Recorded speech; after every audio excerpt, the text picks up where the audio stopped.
ਕਰ ਹੱਥ। ਮਹਲਾ ਪਹਿਲਾ। ਅੰਦਰੋਂ ਝੂਠੇ ਪੈਜ ਬਾਹਰ। ਦੁਨੀਆ ਅੰਦਰ ਫੈਲ।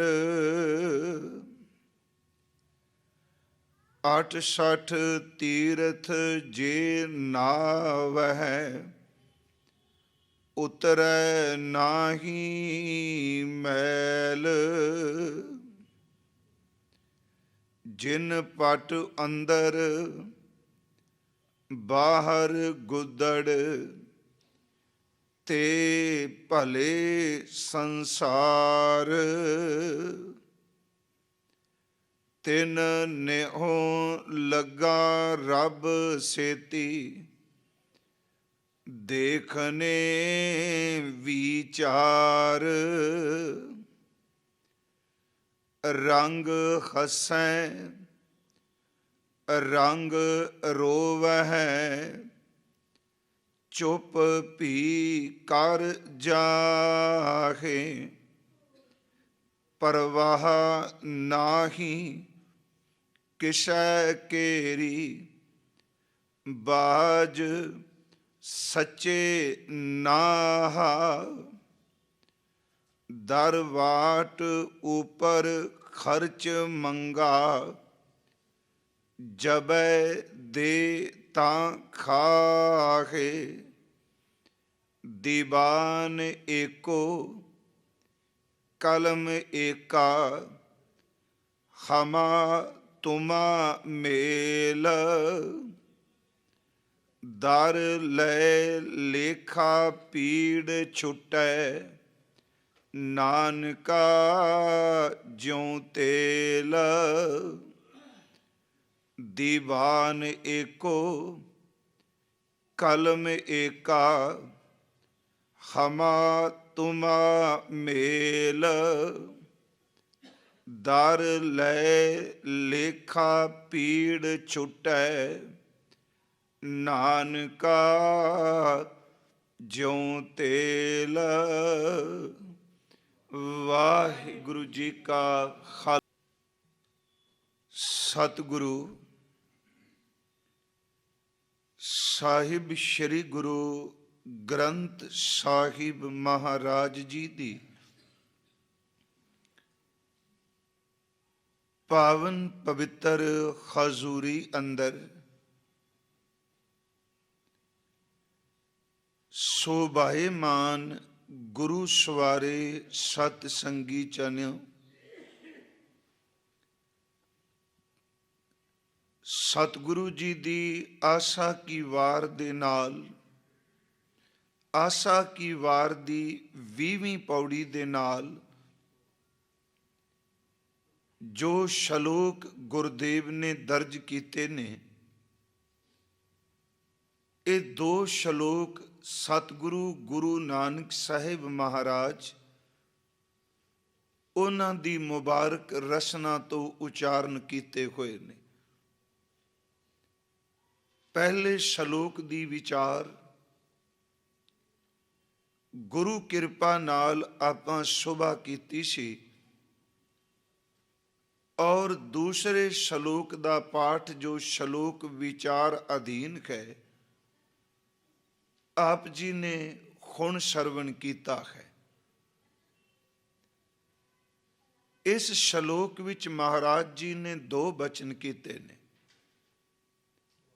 ਸ਼ਲੋਕ ਦੀਆਂ ਪਹਿਲੀਆਂ 2 ਤੁਕਾਂ ਵਿੱਚ ਧਰਮ ਦੇ ਨਾਮ ਤੇ ਬਾਹਰੋਂ ਅਡੰਬਰ ਕਰਨ ਵਾਲੇ,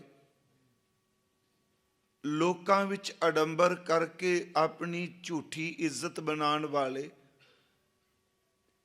ਦੁਨੀਆ ਦੇ ਵਿੱਚ ਇਸ ਗੱਲ ਦਾ ਪ੍ਰਭਾਵ ਪਾਉਣ ਵਾਲੇ ਕਿ ਅਸੀਂ ਸੰਤ ਮਹਾਂਪੁਰਖ ਧਰਮੀ ਦਾਨੀ ਭਗਤੀ ਵਾਲੇ ਹਾਂ, ਪਰ ਅੰਦਰ ਉਹਨਾਂ ਦੇ ਝੂਠ ਨਾਲ ਮੈਲ ਨਾਲ ਭਰੇ ਨੇ। ਹਜ਼ੂਰ ਨੇ ਕਿਹਾ ਇਹੋ ਜਿਹੇ ਇਨਸਾਨ ਪਖੰਡੀ ਜੇ 68 ਤੀਰਥਾਂ ਤੇ ਵੀ ਇਸ਼ਨਾਨ ਕਰ ਆਉਣ ਸੱਚ ਏਵੇ ਇਹਨਾਂ ਦੇ ਅੰਦਰ ਦੀ ਪਲੀਤੀ, ਇਹਨਾਂ ਦੇ ਅੰਦਰ ਦੀ ਮੈਲ 68 ਤੀਰਥਾਂ ਤੇ ਵੀ ਨਹੀਂ ਜਾਏਗੀ। ਸਿਰਫ 2 ਤੁਕਾਂ ਪਰਪੰਚੀਆਂ ਬਾਰੇ ਨੇ। ਬਾਕੀ ਜਿਹੜਾ ਸ਼ਲੋਕ ਹੈ ਇਸ ਵਿੱਚ ਸਤਿਗੁਰੂ ਮਹਾਰਾਜ ਜੀ ਨੇ ਪਰਮਾਤਮਾ ਦੇ ਨਾਮ ਵਿੱਚ ਰਤੀਆਂ ਹੋਈਆਂ ਆਤਮਾਵਾਂ, ਪਰਮੇਸ਼ਵਰ ਦੇ ਪਿਆਰ ਦੇ ਵਿੱਚ ਗੁੜੁੰਦ ਹੋਏ ਕਰਨੀ ਕਮਾਣੀ ਵਾਲੇ ਸਤਿਪੁਰਖ, ਜਿਨ੍ਹਾਂ ਦਾ ਅਡੰਬਰ, ਜਿਨ੍ਹਾਂ ਦਾ ਵਿਖਾਵਾ, ਜਿਨ੍ਹਾਂ ਦਾ ਪਰਪੰਚ ਬਾਹਰਮੁਖੀ ਨਹੀਂ। ਸੱਚ ਏਵੇ ਬਾਹਰੋਂ ਪਾਟੇ ਕੱਪੜੇ, ਪਾਟੀਆਂ ਲੀਰਾਂ ਨੇ, ਪਰ ਆਪਣੇ ਅੰਤਰ ਆਤਮੇ ਤੋਂ ਪਰਮੇਸ਼ਵਰ ਦੇ ਨਾਮ ਵਿੱਚ ਰਤੇ ਹੋਏ ਨੇ। ਇਹ ਅੱਜ ਅਸੀਂ ਵਿਚਾਰਨਾ ਹੈ ਸ਼ਲੋਕ। ਸੁਬਾਹ ਜਿਸ ਸ਼ਲੋਕ ਦੀ ਵਿਚਾਰ ਕੀਤੀ ਉਸ ਦੀ ਲੜੀ ਨੂੰ ਥੋੜਾ ਜਿਹਾ ਜੋੜ ਸਕਾਂ।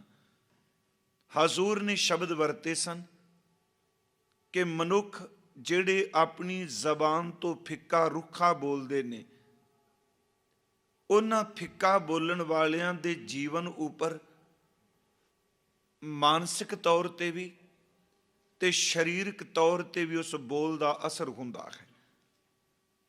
ਰੁੱਖਾ ਫਿੱਕਾ ਬੋਲਣ ਵਾਲੇ ਦਾ ਤਨ ਵੀ ਫਿੱਕਾ ਹੋ ਜਾਂਦਾ ਹੈ, ਫਿੱਕਾ ਬੋਲਣ ਵਾਲੇ ਦਾ ਮਨ ਵੀ ਫਿੱਕਾ ਹੋ ਜਾਂਦਾ ਹੈ।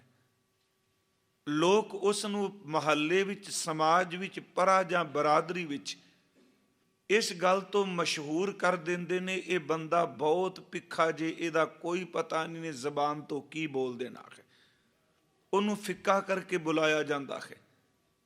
ਉਹਦੀ ਚਰਚਾ ਜਿੱਥੇ ਵੀ ਹੁੰਦੀ ਏ, ਸੱਚ ਇਹ ਵੇ ਕਿ ਉਹਦੀ ਚਰਚਾ ਲੋਕ ਉਹਦੇ ਫਿੱਕੇ ਬੋਲਾਂ ਕਰਕੇ, ਉਹਦੇ ਕੁਰਖਤਪੁਣੇ ਕਰਕੇ, ਉਹਦੇ ਰੁੱਖੇਪਨ ਕਰਕੇ ਕਰਦੇ ਨੇ। ਸੁਬਾਹ ਇੱਕ ਅਰਜ਼ ਕੀਤੀ ਸੀ ਦਾਸ ਨੇ ਕਿ ਮੇਰੇ ਪਾਰ ਬ੍ਰਹਮ ਪਰਮੇਸ਼ਵਰ ਵਾਹਿਗੁਰੂ ਜੀ ਰੁੱਖੇ ਨਹੀਂ, ਉਹ ਅਤ ਦੇ ਮਿਠਾਸ ਨਾਲ ਭਰੇ ਨੇ, ਉਹ ਆਪ ਮਿੱਠ ਬੋਲੜੇ ਸੱਜਣ ਨੇ। ਸੁਬਾਹ ਅਸੀਂ ਸਾਰਾ ਵੇਖੇ, ਉਹਨਾਂ ਦੇ ਸ਼ਬਦ ਮਿੱਠੇ ਨੇ, ਉਹਨਾਂ ਦੀ ਬਾਣੀ ਮਿੱਠੀ ਹੈ, ਉਹਨਾਂ ਦੀ ਰਹਿਮਤ ਮਿੱਠੀ ਹੈ। ਸੱਚ ਇਹ ਵੇ ਕਿ ਜਿਹਨੂੰ ਲੋਕ ਮੌਤ ਤੇ ਦੁਖਾਂਤ ਕਹਿੰਦੇ ਨੇ, ਉਹਨਾਂ ਨੂੰ ਮੁਹੱਬਤ ਕਰਨ ਵਾਲਾ ਉਹਦੇ ਭਾਣੇ ਨੂੰ ਵੀ ਮਿੱਠਾ ਕਰਕੇ ਜਾਣਦਾ ਹੈ, ਉਹਦਾ ਭਾਣਾ ਵੀ ਮਿੱਠਾ ਹੈ। ਹਜ਼ੂਰ ਸੱਚੇ ਪਾਤਸ਼ਾਹ ਜੀ ਨੇ ਇੱਥੇ ਕਿਰਪਾ ਕੀਤੀ ਸਵੇਰੇ, ਉਹ ਸ਼ਲੋਕ ਨਾਨਕ ਫਿੱਕਾ ਬੋਲੇ ਤਨ ਮਨ ਫਿੱਕਾ ਹੋਏ। ਸਿਰਫ ਇਸ ਕਰਕੇ ਮੈਂ ਰਿਪੀਟ ਕਰ ਲੱਗਾ ਵੀ ਅਰਥ ਇਸ ਸ਼ਲੋਕ ਨਾਲ ਜੋੜ ਕੇ ਕਰ ਸਕਾਂ। ਸਾਹਿਬ ਕਹਿੰਦੇ ਨੇ ਜਿਹੜਾ ਬੰਦਾ ਆਪਣੀ ਜ਼ਬਾਨ ਤੋਂ ਫਿੱਕਾ ਬੋਲਦਾ ਹੈ, ਉਸ ਦਾ ਤਨ ਤੇ ਮਨ ਵੀ ਫਿੱਕਾ ਬੇਰਸਾ ਹੋ ਜਾਂਦਾ ਹੈ। ਫਿੱਕੋ ਫਿੱਕਾ ਸਦੀਐ, ਫਿੱਕੇ ਫਿੱਕੀ ਸੋਏ। ਉਹਨੂੰ ਲੋਕ ਫਿੱਕਾ ਕਹਿ ਕੇ ਬੁਲਾਉਂਦੇ ਨੇ। ਉਹਦੀ ਸ਼ੋਭਾ, ਉਹਦੇ ਨਾਮ ਦੀ ਚਰਚਾ ਜਦੋਂ ਵੀ ਹੁੰਦੀ ਏ, ਸਿਰਫ ਫਿੱਕੇਪਣ ਕੇ ਕਰਕੇ ਹੋਵੇਗੀ।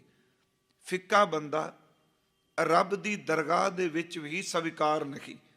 ਸਾਹਿਬ ਨੇ ਬਚਨ ਕੀਤੇ, ਕਹਿਣ ਲੱਗੇ ਫਿੱਕਾ ਇਨਸਾਨ ਜਿਹੜਾ ਹੈ ਰੱਬ ਦੀ ਦਰਗਾਹ ਵਿੱਚ ਵੀ ਧੱਕਿਆ ਜਾਂਦਾ ਹੈ। ਫਿੱਕਾ ਦਰਗਹਿ ਸਟਿਐ ਮੂੰਹ ਥੁੱਕਾ ਫਿੱਕੈ ਪਾਏ, ਫਿੱਕਾ ਮੂਰਖ ਆਖੀਐ ਪਾਣਾ ਲੈ ਸਜਾਏ। ਫਿੱਕੇ ਨੂੰ ਲੋਕ ਮੂਰਖ ਕਹਿੰਦੇ ਆ। ਉਹਨੂੰ ਸੱਚ ਇਹਵੇ ਸਮਾਜ ਦੇ ਵਿੱਚ ਪਾਣਾ ਦਰਦ ਸੁਬਰਜ਼ ਕੀਤੀ ਸੀ, ਜੁੱਤੀਆਂ ਰਾਹੀਂ ਮਾਰ ਵੀ ਪੈਂਦੀ ਹੈ। ਹਜ਼ੂਰ ਨੇ ਬਾਣੀ 'ਚ ਬਚਨ ਕਹਿ, ਮੈਂ ਉਸੇ ਤੋਂ ਸ਼ੁਰੂ ਕਰਨਾ। ਬਾਬਾ ਬੋਲੀਐ ਪਤ ਹੋਏ। ਹੇ ਭਾਈ ਤੂੰ ਆਪਣੀ ਜ਼ਬਾਨ ਤੋਂ ਉਹ ਬੋਲ ਬੋਲ ਜਿਸ ਦੇ ਬੋਲਣ ਨਾਲ ਤੇਰੀ ਸਮਾਜ ਵਿੱਚ ਵੀ ਇੱਜ਼ਤ ਹੋਵੇ, ਜਿਸ ਬੋਲਾਂ ਦੇ ਬੋਲਣ ਨਾਲ ਤੇਰੀ ਪਰਮਾਤਮਾ ਦੇ ਘਰ ਵਿੱਚ ਵੀ ਸਾਂਝ ਬਣ ਜਾਏ। ਸੁਬਾਹ ਕਿਹਾ ਸੀ ਬੋਲ ਜੋੜਦੇ ਵੀ ਨੇ ਤੇ ਬੋਲ ਤੋੜਦੇ ਵੀ ਨੇ।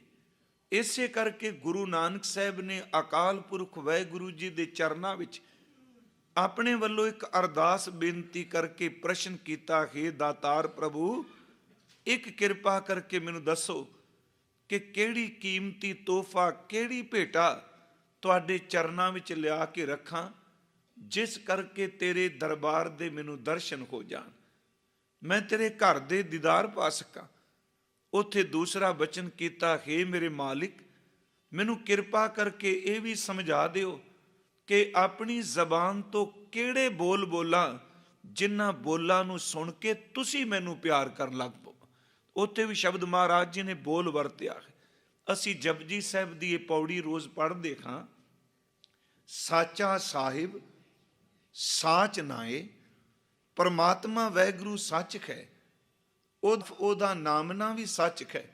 ਸਾਚਾ ਸਾਹਿਬ ਸਾਚ ਨਾਏ, ਭਾਖਿਆ ਭਾਉ ਅਪਾਰ, ਉਸ ਦੀ ਬੋਲੀ ਪ੍ਰੇਮ ਹੈ। ਆਖੈ ਅਸੀਂ ਜੀਵ ਰੋਜ਼ ਆਖਨੇ ਆ, ਮੰਗੈ ਅਸੀਂ ਝੋਲੀ ਫੈਲਾ ਕੇ ਉਹਦੇ ਦਰ ਤੋਂ ਮੰਗਦੇ ਖਾਂ। ਆਖੈ ਮੰਗੈ ਦੇ ਦੇ, ਹੇ ਮੇਰੇ ਮਾਲਕ ਤੂੰ ਕਿਰਪਾ ਕਰ ਸਾਨੂੰ ਇਹ ਦਾਤ ਦੇ। ਆਖੈ ਮੰਗੈ ਦੇ ਦੇ, ਦਾਤ ਕਰੇ ਦਾਤਾਰ, ਫੇਰ ਕੇ ਅੱਗੇ ਰੱਖੀਐ। ਯਾਦ ਰੱਖਿਓ ਇਸ ਤੁਕ ਦੇ ਵਿੱਚ ਵੀ ਸ਼ੁਕਰਾਨਾ ਹੈ। ਜੇ ਫਿਰ ਕੇ ਅੱਗੇ ਰੱਖੀ ਹੈ, ਉਸ ਤੋਂ ਪਹਿਲਾਂ ਇਹ ਗੱਲ ਸਵਕਾਰ ਲਈ ਹੈ। ਇਹ ਇਨਡਾਇਰੈਕਟਲੀ ਦੇਖੋ ਮਹਾਰਾਜ ਕਹਿ ਰਹੇ ਨੇ ਕਿ ਕਿਹੜੀ ਚੀਜ਼ ਤੈਨੂੰ ਭੇਟਾ ਕਰਾਂ, ਉਸ ਤੋਂ ਪਹਿਲਾਂ ਇਹ ਗੱਲ ਮੰਨ ਲਈ ਕਿ ਭੇਟਾ ਤੇ ਤਾਂ ਮੈਂ ਆਪਣੇ ਕੋਲ ਕੁਛ ਕਰਾਂ ਜੇ ਮੇਰਾ ਆਪਣਾ ਹੋਵੇ ਤਾਂ। ਦੇਣ ਵਾਲਾ ਦਾਤਾ ਤੇ ਤੂੰ ਹੈ ਨਾ। ਪਹਿਲੀ ਤੁਕ 'ਚ ਕਿਹਾ ਦਾਤਾ ਤੂੰ, ਕੱਲਾ ਇਹ ਨਹੀਂ ਕਿਹਾ ਮੈਂ ਕਿਹੜੀ ਭੇਟਾ ਦੇਵਾਂ, ਪਹਿਲਾਂ ਇਹ ਕਹਿ ਦਿੱਤਾ ਕਿ ਦਾਤਾ ਤੂੰ, ਤੇਰੇ ਦਿੱਤੇ ਚੋਂ ਕਿਹੜੀ ਦਾਤ ਦੇਵਾਂ। ਆਖੈ ਮੰਗੈ ਦੇਹ ਦੇ, ਦਾਤ ਕਰੇ ਦਾਤਾਰ, ਫੇਰ ਕੇ ਅੱਗੇ ਰੱਖੀਐ ਜਿਤ ਦਿਸੈ ਦਰਬਾਰ। ਦੇਣ ਵਾਲਾ ਦਾਤਾ ਤੂੰ, ਫਿਰ ਕਿਹੜੀ ਵਸਤੂ ਤੇਰੇ ਚਰਨਾਂ 'ਚ ਭੇਟ ਕਰਾਂ ਤੇਰੇ ਦੀਦਾਰ ਹੋਣ। ਫਿਰ ਕੇ ਅੱਗੇ ਰੱਖੀਐ ਜਿਤ ਦਿਸੈ ਦਰਬਾਰ, ਮੋਹ ਕੇ ਬੋਲਣ ਬੋਲੀਐ। ਕੀ ਬੋਲ ਬੋਲਾਂ ਆਪਣੇ ਮੂੰਹ ਤੋਂ? ਬਾਬਾ ਜੀ ਕਹਿੰਦੇ ਬੋਲੀਐ ਪਤ ਹੋਏ, ਬਾਬਾ ਬੋਲੀਐ ਪਤ ਹੋਏ। ਇੱਥੇ ਬੋਲ ਦਾ ਅਰਥ ਕਲੀਆਂ ਮਿੱਠੀਆਂ ਗੱਲਾਂ ਕਰਨੀਆਂ ਨਹੀਂ।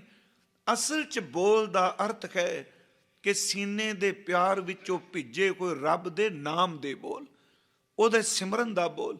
ਮੋਹ ਕੇ ਬੋਲਣ ਬੋਲੀਐ ਜਿਤ ਸੁਣ ਧਰੇ ਪਿਆਰ। ਸੱਚੇ ਪਾਤਸ਼ਾਹ ਕਹਿੰਦੇ ਨੇ ਅੰਮ੍ਰਿਤ ਵੇਲਾ ਆ ਬੋਲ ਬੋਲ। ਅੰਮ੍ਰਿਤ ਵੇਲਾ ਸੱਚ ਨੋ ਕਿਹੜਾ ਬੋਲ, ਬਾਬੀਆ ਅੰਮ੍ਰਿਤ ਵੇਲਾ ਬੋਲਿਆ। ਮੈਂ ਤਾਂ ਅਰਜ਼ ਕੀਤੀ, ਮੈਂ ਕੱਲੇ ਬੋਲਾਂ ਦੇ ਅਰਥ ਜ਼ਬਾਨ ਦਾ ਮਿੱਠਾਪਨ ਨਹੀਂ। ਸੁਬਾਹ ਵੀ ਮੈਂ ਕਿਹਾ ਸੀ ਕਈ ਵਾਰੀ ਕਈ ਜ਼ਬਾਨ ਦੇ ਮਿੱਠੇ ਅੰਦਰੋਂ ਇੰਨੇ ਕੁ ਕੌੜੇ ਹੁੰਦੇ ਨੇ, ਪਤਾ ਹੀ ਉਦੋਂ ਲੱਗਦਾ ਜਦੋਂ ਬੰਦੇ ਦਾ ਸਭ ਕੁਝ ਸਾਫ਼ ਕਰਕੇ ਚਲੇ ਜਾਂਦੇ।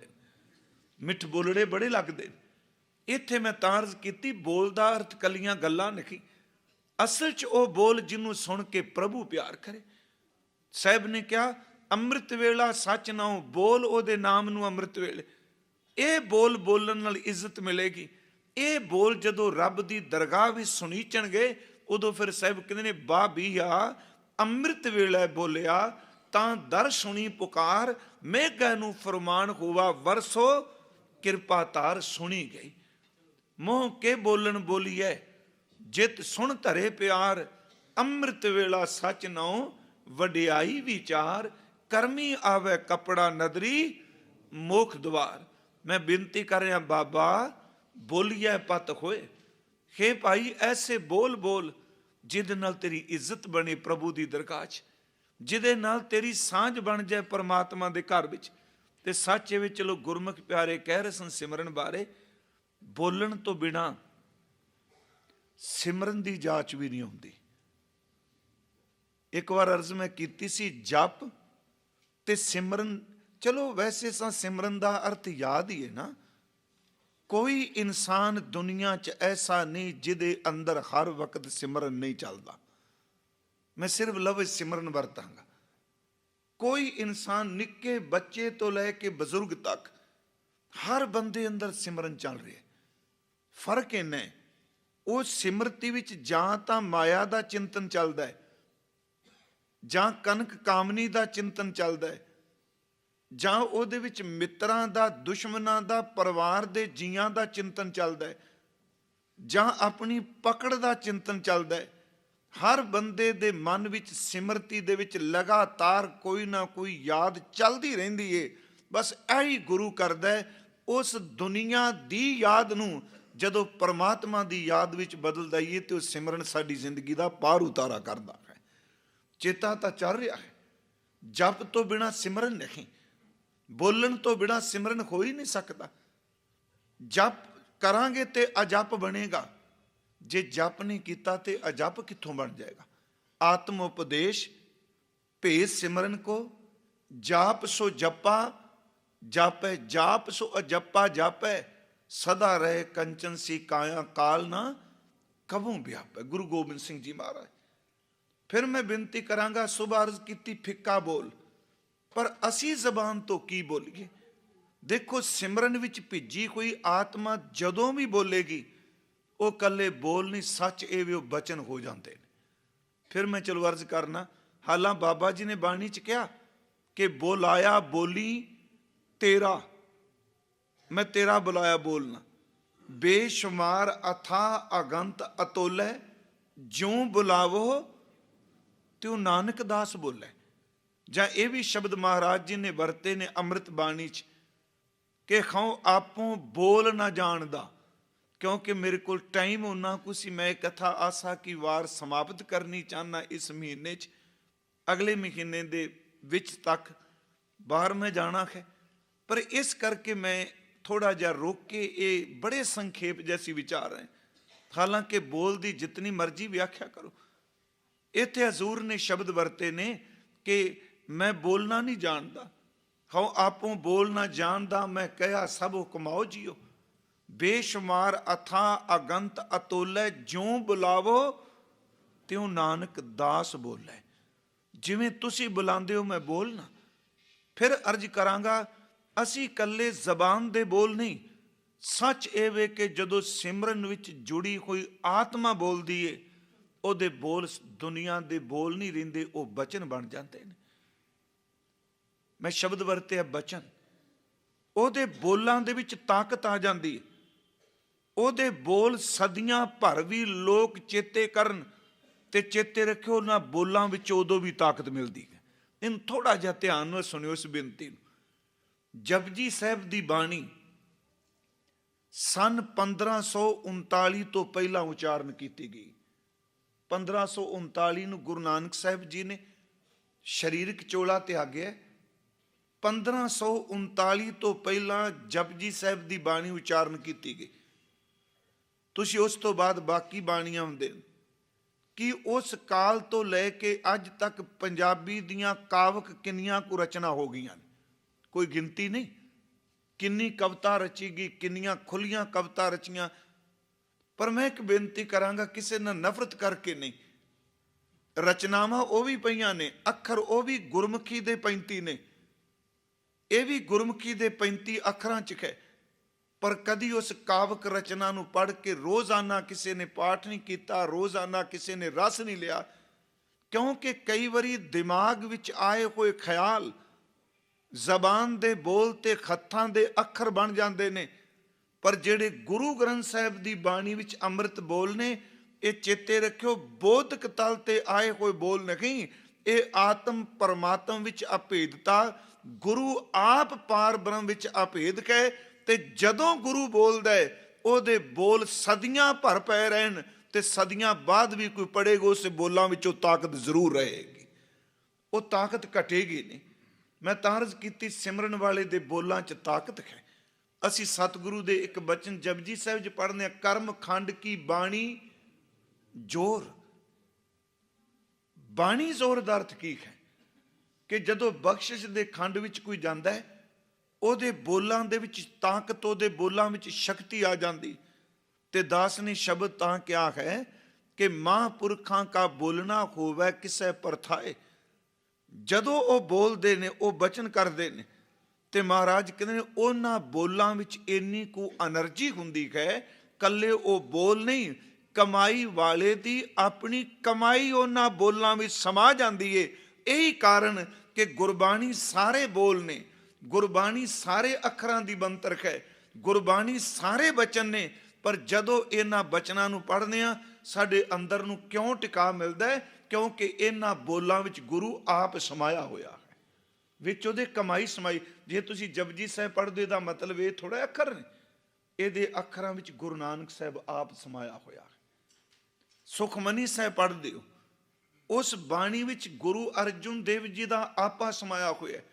ਤਾਂ ਹੀ ਸਤਿਗੁਰੂ ਨੇ ਬਾਣੀ ਵਿੱਚ ਇਹ ਬਚਨ ਵੀ ਕੀਤਾ, ਸਤਿਗੁਰ ਬਚਨ ਬਚਨ ਹੈ ਸਤਿਗੁਰ, ਜਿਹਨੂੰ ਕਿਹਾ ਬਾਣੀ ਗੁਰੂ, ਗੁਰੂ ਹੈ ਬਾਣੀ। ਆਪਾਂ ਕਹਾਂਗੇ ਬਾਣੀ ਤਾਂ ਅੱਖਰ ਨੇ, ਇਹ ਇਕੱਲੇ ਅੱਖਰ ਨਹੀਂ। ਜਦੋਂ ਵੀ ਕੋਈ ਸਤਿਪੁਰਖ, ਕੋਈ ਸ਼ਬਦ ਕਮਾਉਣ ਵਾਲਾ ਕੋਈ ਬਚਨ ਕਰੇ, ਚੇਤੇ ਰੱਖੋ ਕੱਲੇ ਅੱਖਰ ਨਹੀਂ ਬੋਲਦਾ, ਉਹ ਅੱਖਰਾਂ ਵਿੱਚ ਆਪਣੀ ਜ਼ਿੰਦਗੀ ਦਾ, ਕਮਾਈ ਦਾ ਹਿੱਸਾ ਵੀ ਦੇ ਜਾਂਦਾ। ਇਹ ਸੱਚ ਸਤਿਗੁਰੂ ਕਹਿ ਰਹੇ ਨੇ, ਬਾਬਾ ਬੋਲੀਐ ਪਤ ਹੋਏ, ਊਤਮ ਸੇ ਦਰ ਊਤਮ ਕਹੀਏ, ਨੀਚ ਕਰਮ ਬਹਿ ਰੋਏ। ਮਹਾਰਾਜ ਕਹਿੰਦੇ ਸ਼ਬਦੈ ਸਾਧ ਨਾ ਆਇਓ, ਨਾਮ ਨਾ ਲੱਗੋ ਪਿਆਰ, ਰਸ ਨਾ ਫਿੱਕਾ ਬੋਲਣਾ, ਨਿਤ ਨਿਤ ਖੋਏ ਖੁਆਰ।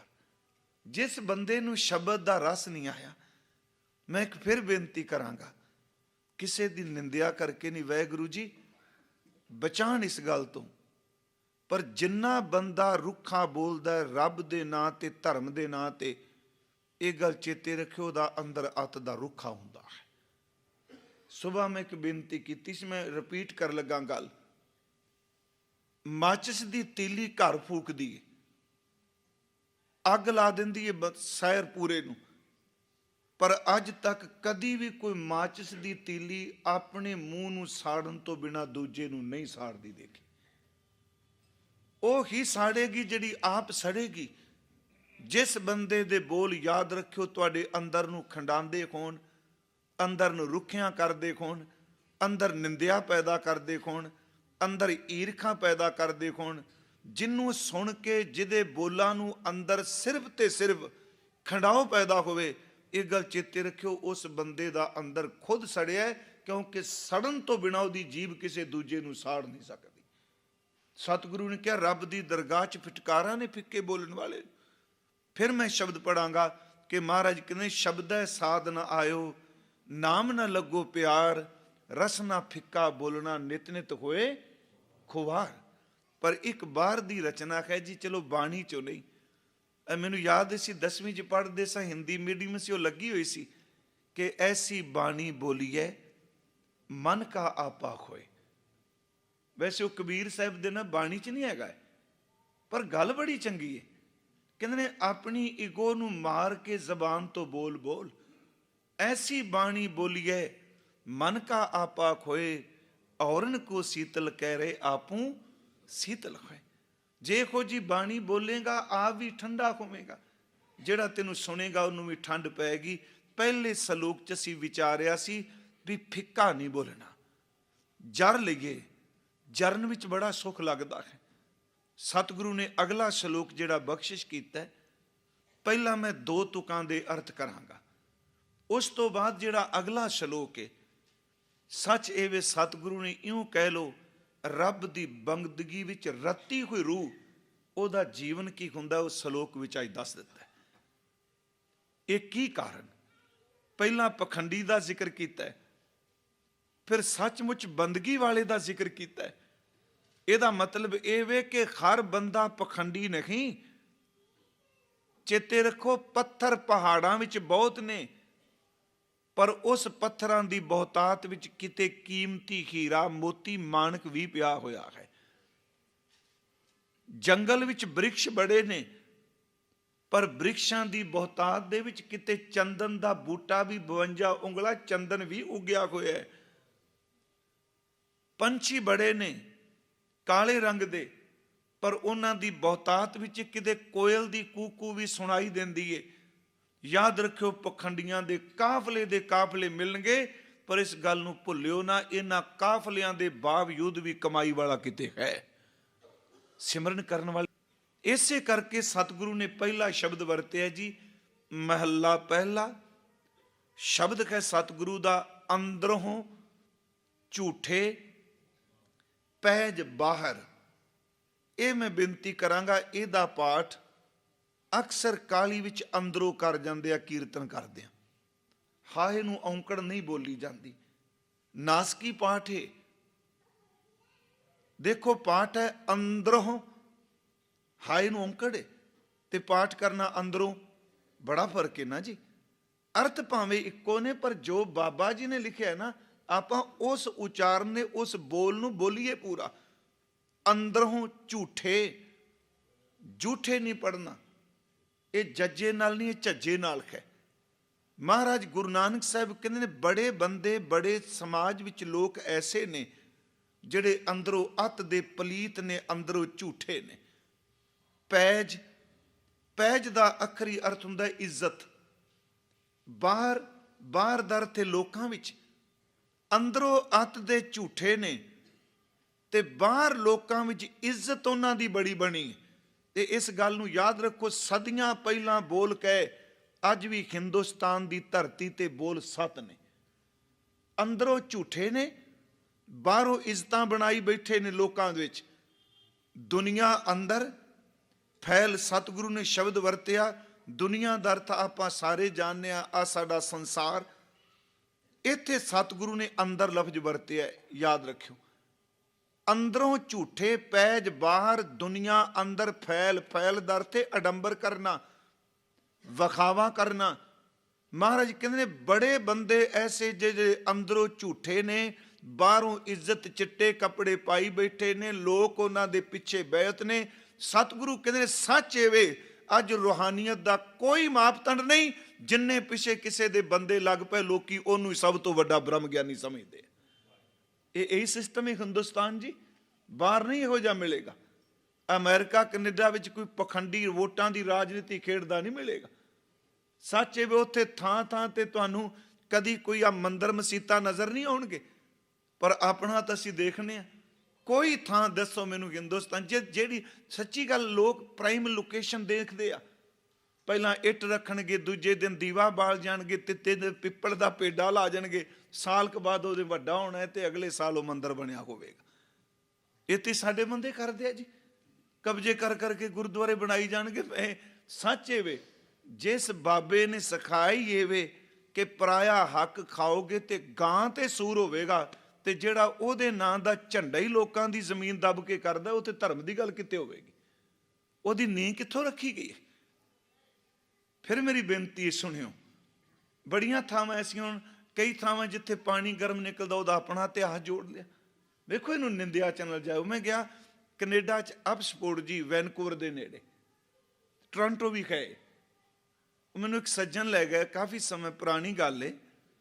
ਉੱਥੇ ਨਾ ਜ਼ਮੀਨ 'ਚ ਗ੍ਰੈਵਿਟੀ ਇਸ ਤਰ੍ਹਾਂ ਹੈ ਕਿ ਤੁਸੀਂ ਮੰਨੋ ਆਪਣੀ ਗੱਡੀ ਨਾ ਸੜਕ ਤੇ ਖੜੀ ਕਰ ਦਿਓ ਤੇ ਸਾਹਮਣੇ ਉਚਾਈ, ਉੱਚਾ ਥਾਂ ਹੈ, ਗੱਡੀ ਨਿਊਟਰਲ 'ਚ ਖੜੀ ਕਰ ਦਿਓ ਬੰਦ ਕਰਕੇ, ਤੇ ਉਹ ਨਾ ਜ਼ਮੀਨ ਗੱਡੀ ਨੂੰ ਆਪਣੇ ਆਪ ਅੱਗੇ ਖਿੱਚੀ ਜਾਂਦੀ ਹੈ। ਜਦੋਂ ਤੁਸੀਂ ਪੜ੍ਹਿਆ ਹੋਣਾ, ਉਹ ਦੇਖਿਆ ਪਾਣੀ ਉਧਰ ਨੂੰ ਚੱਲਦਾ ਹੈ।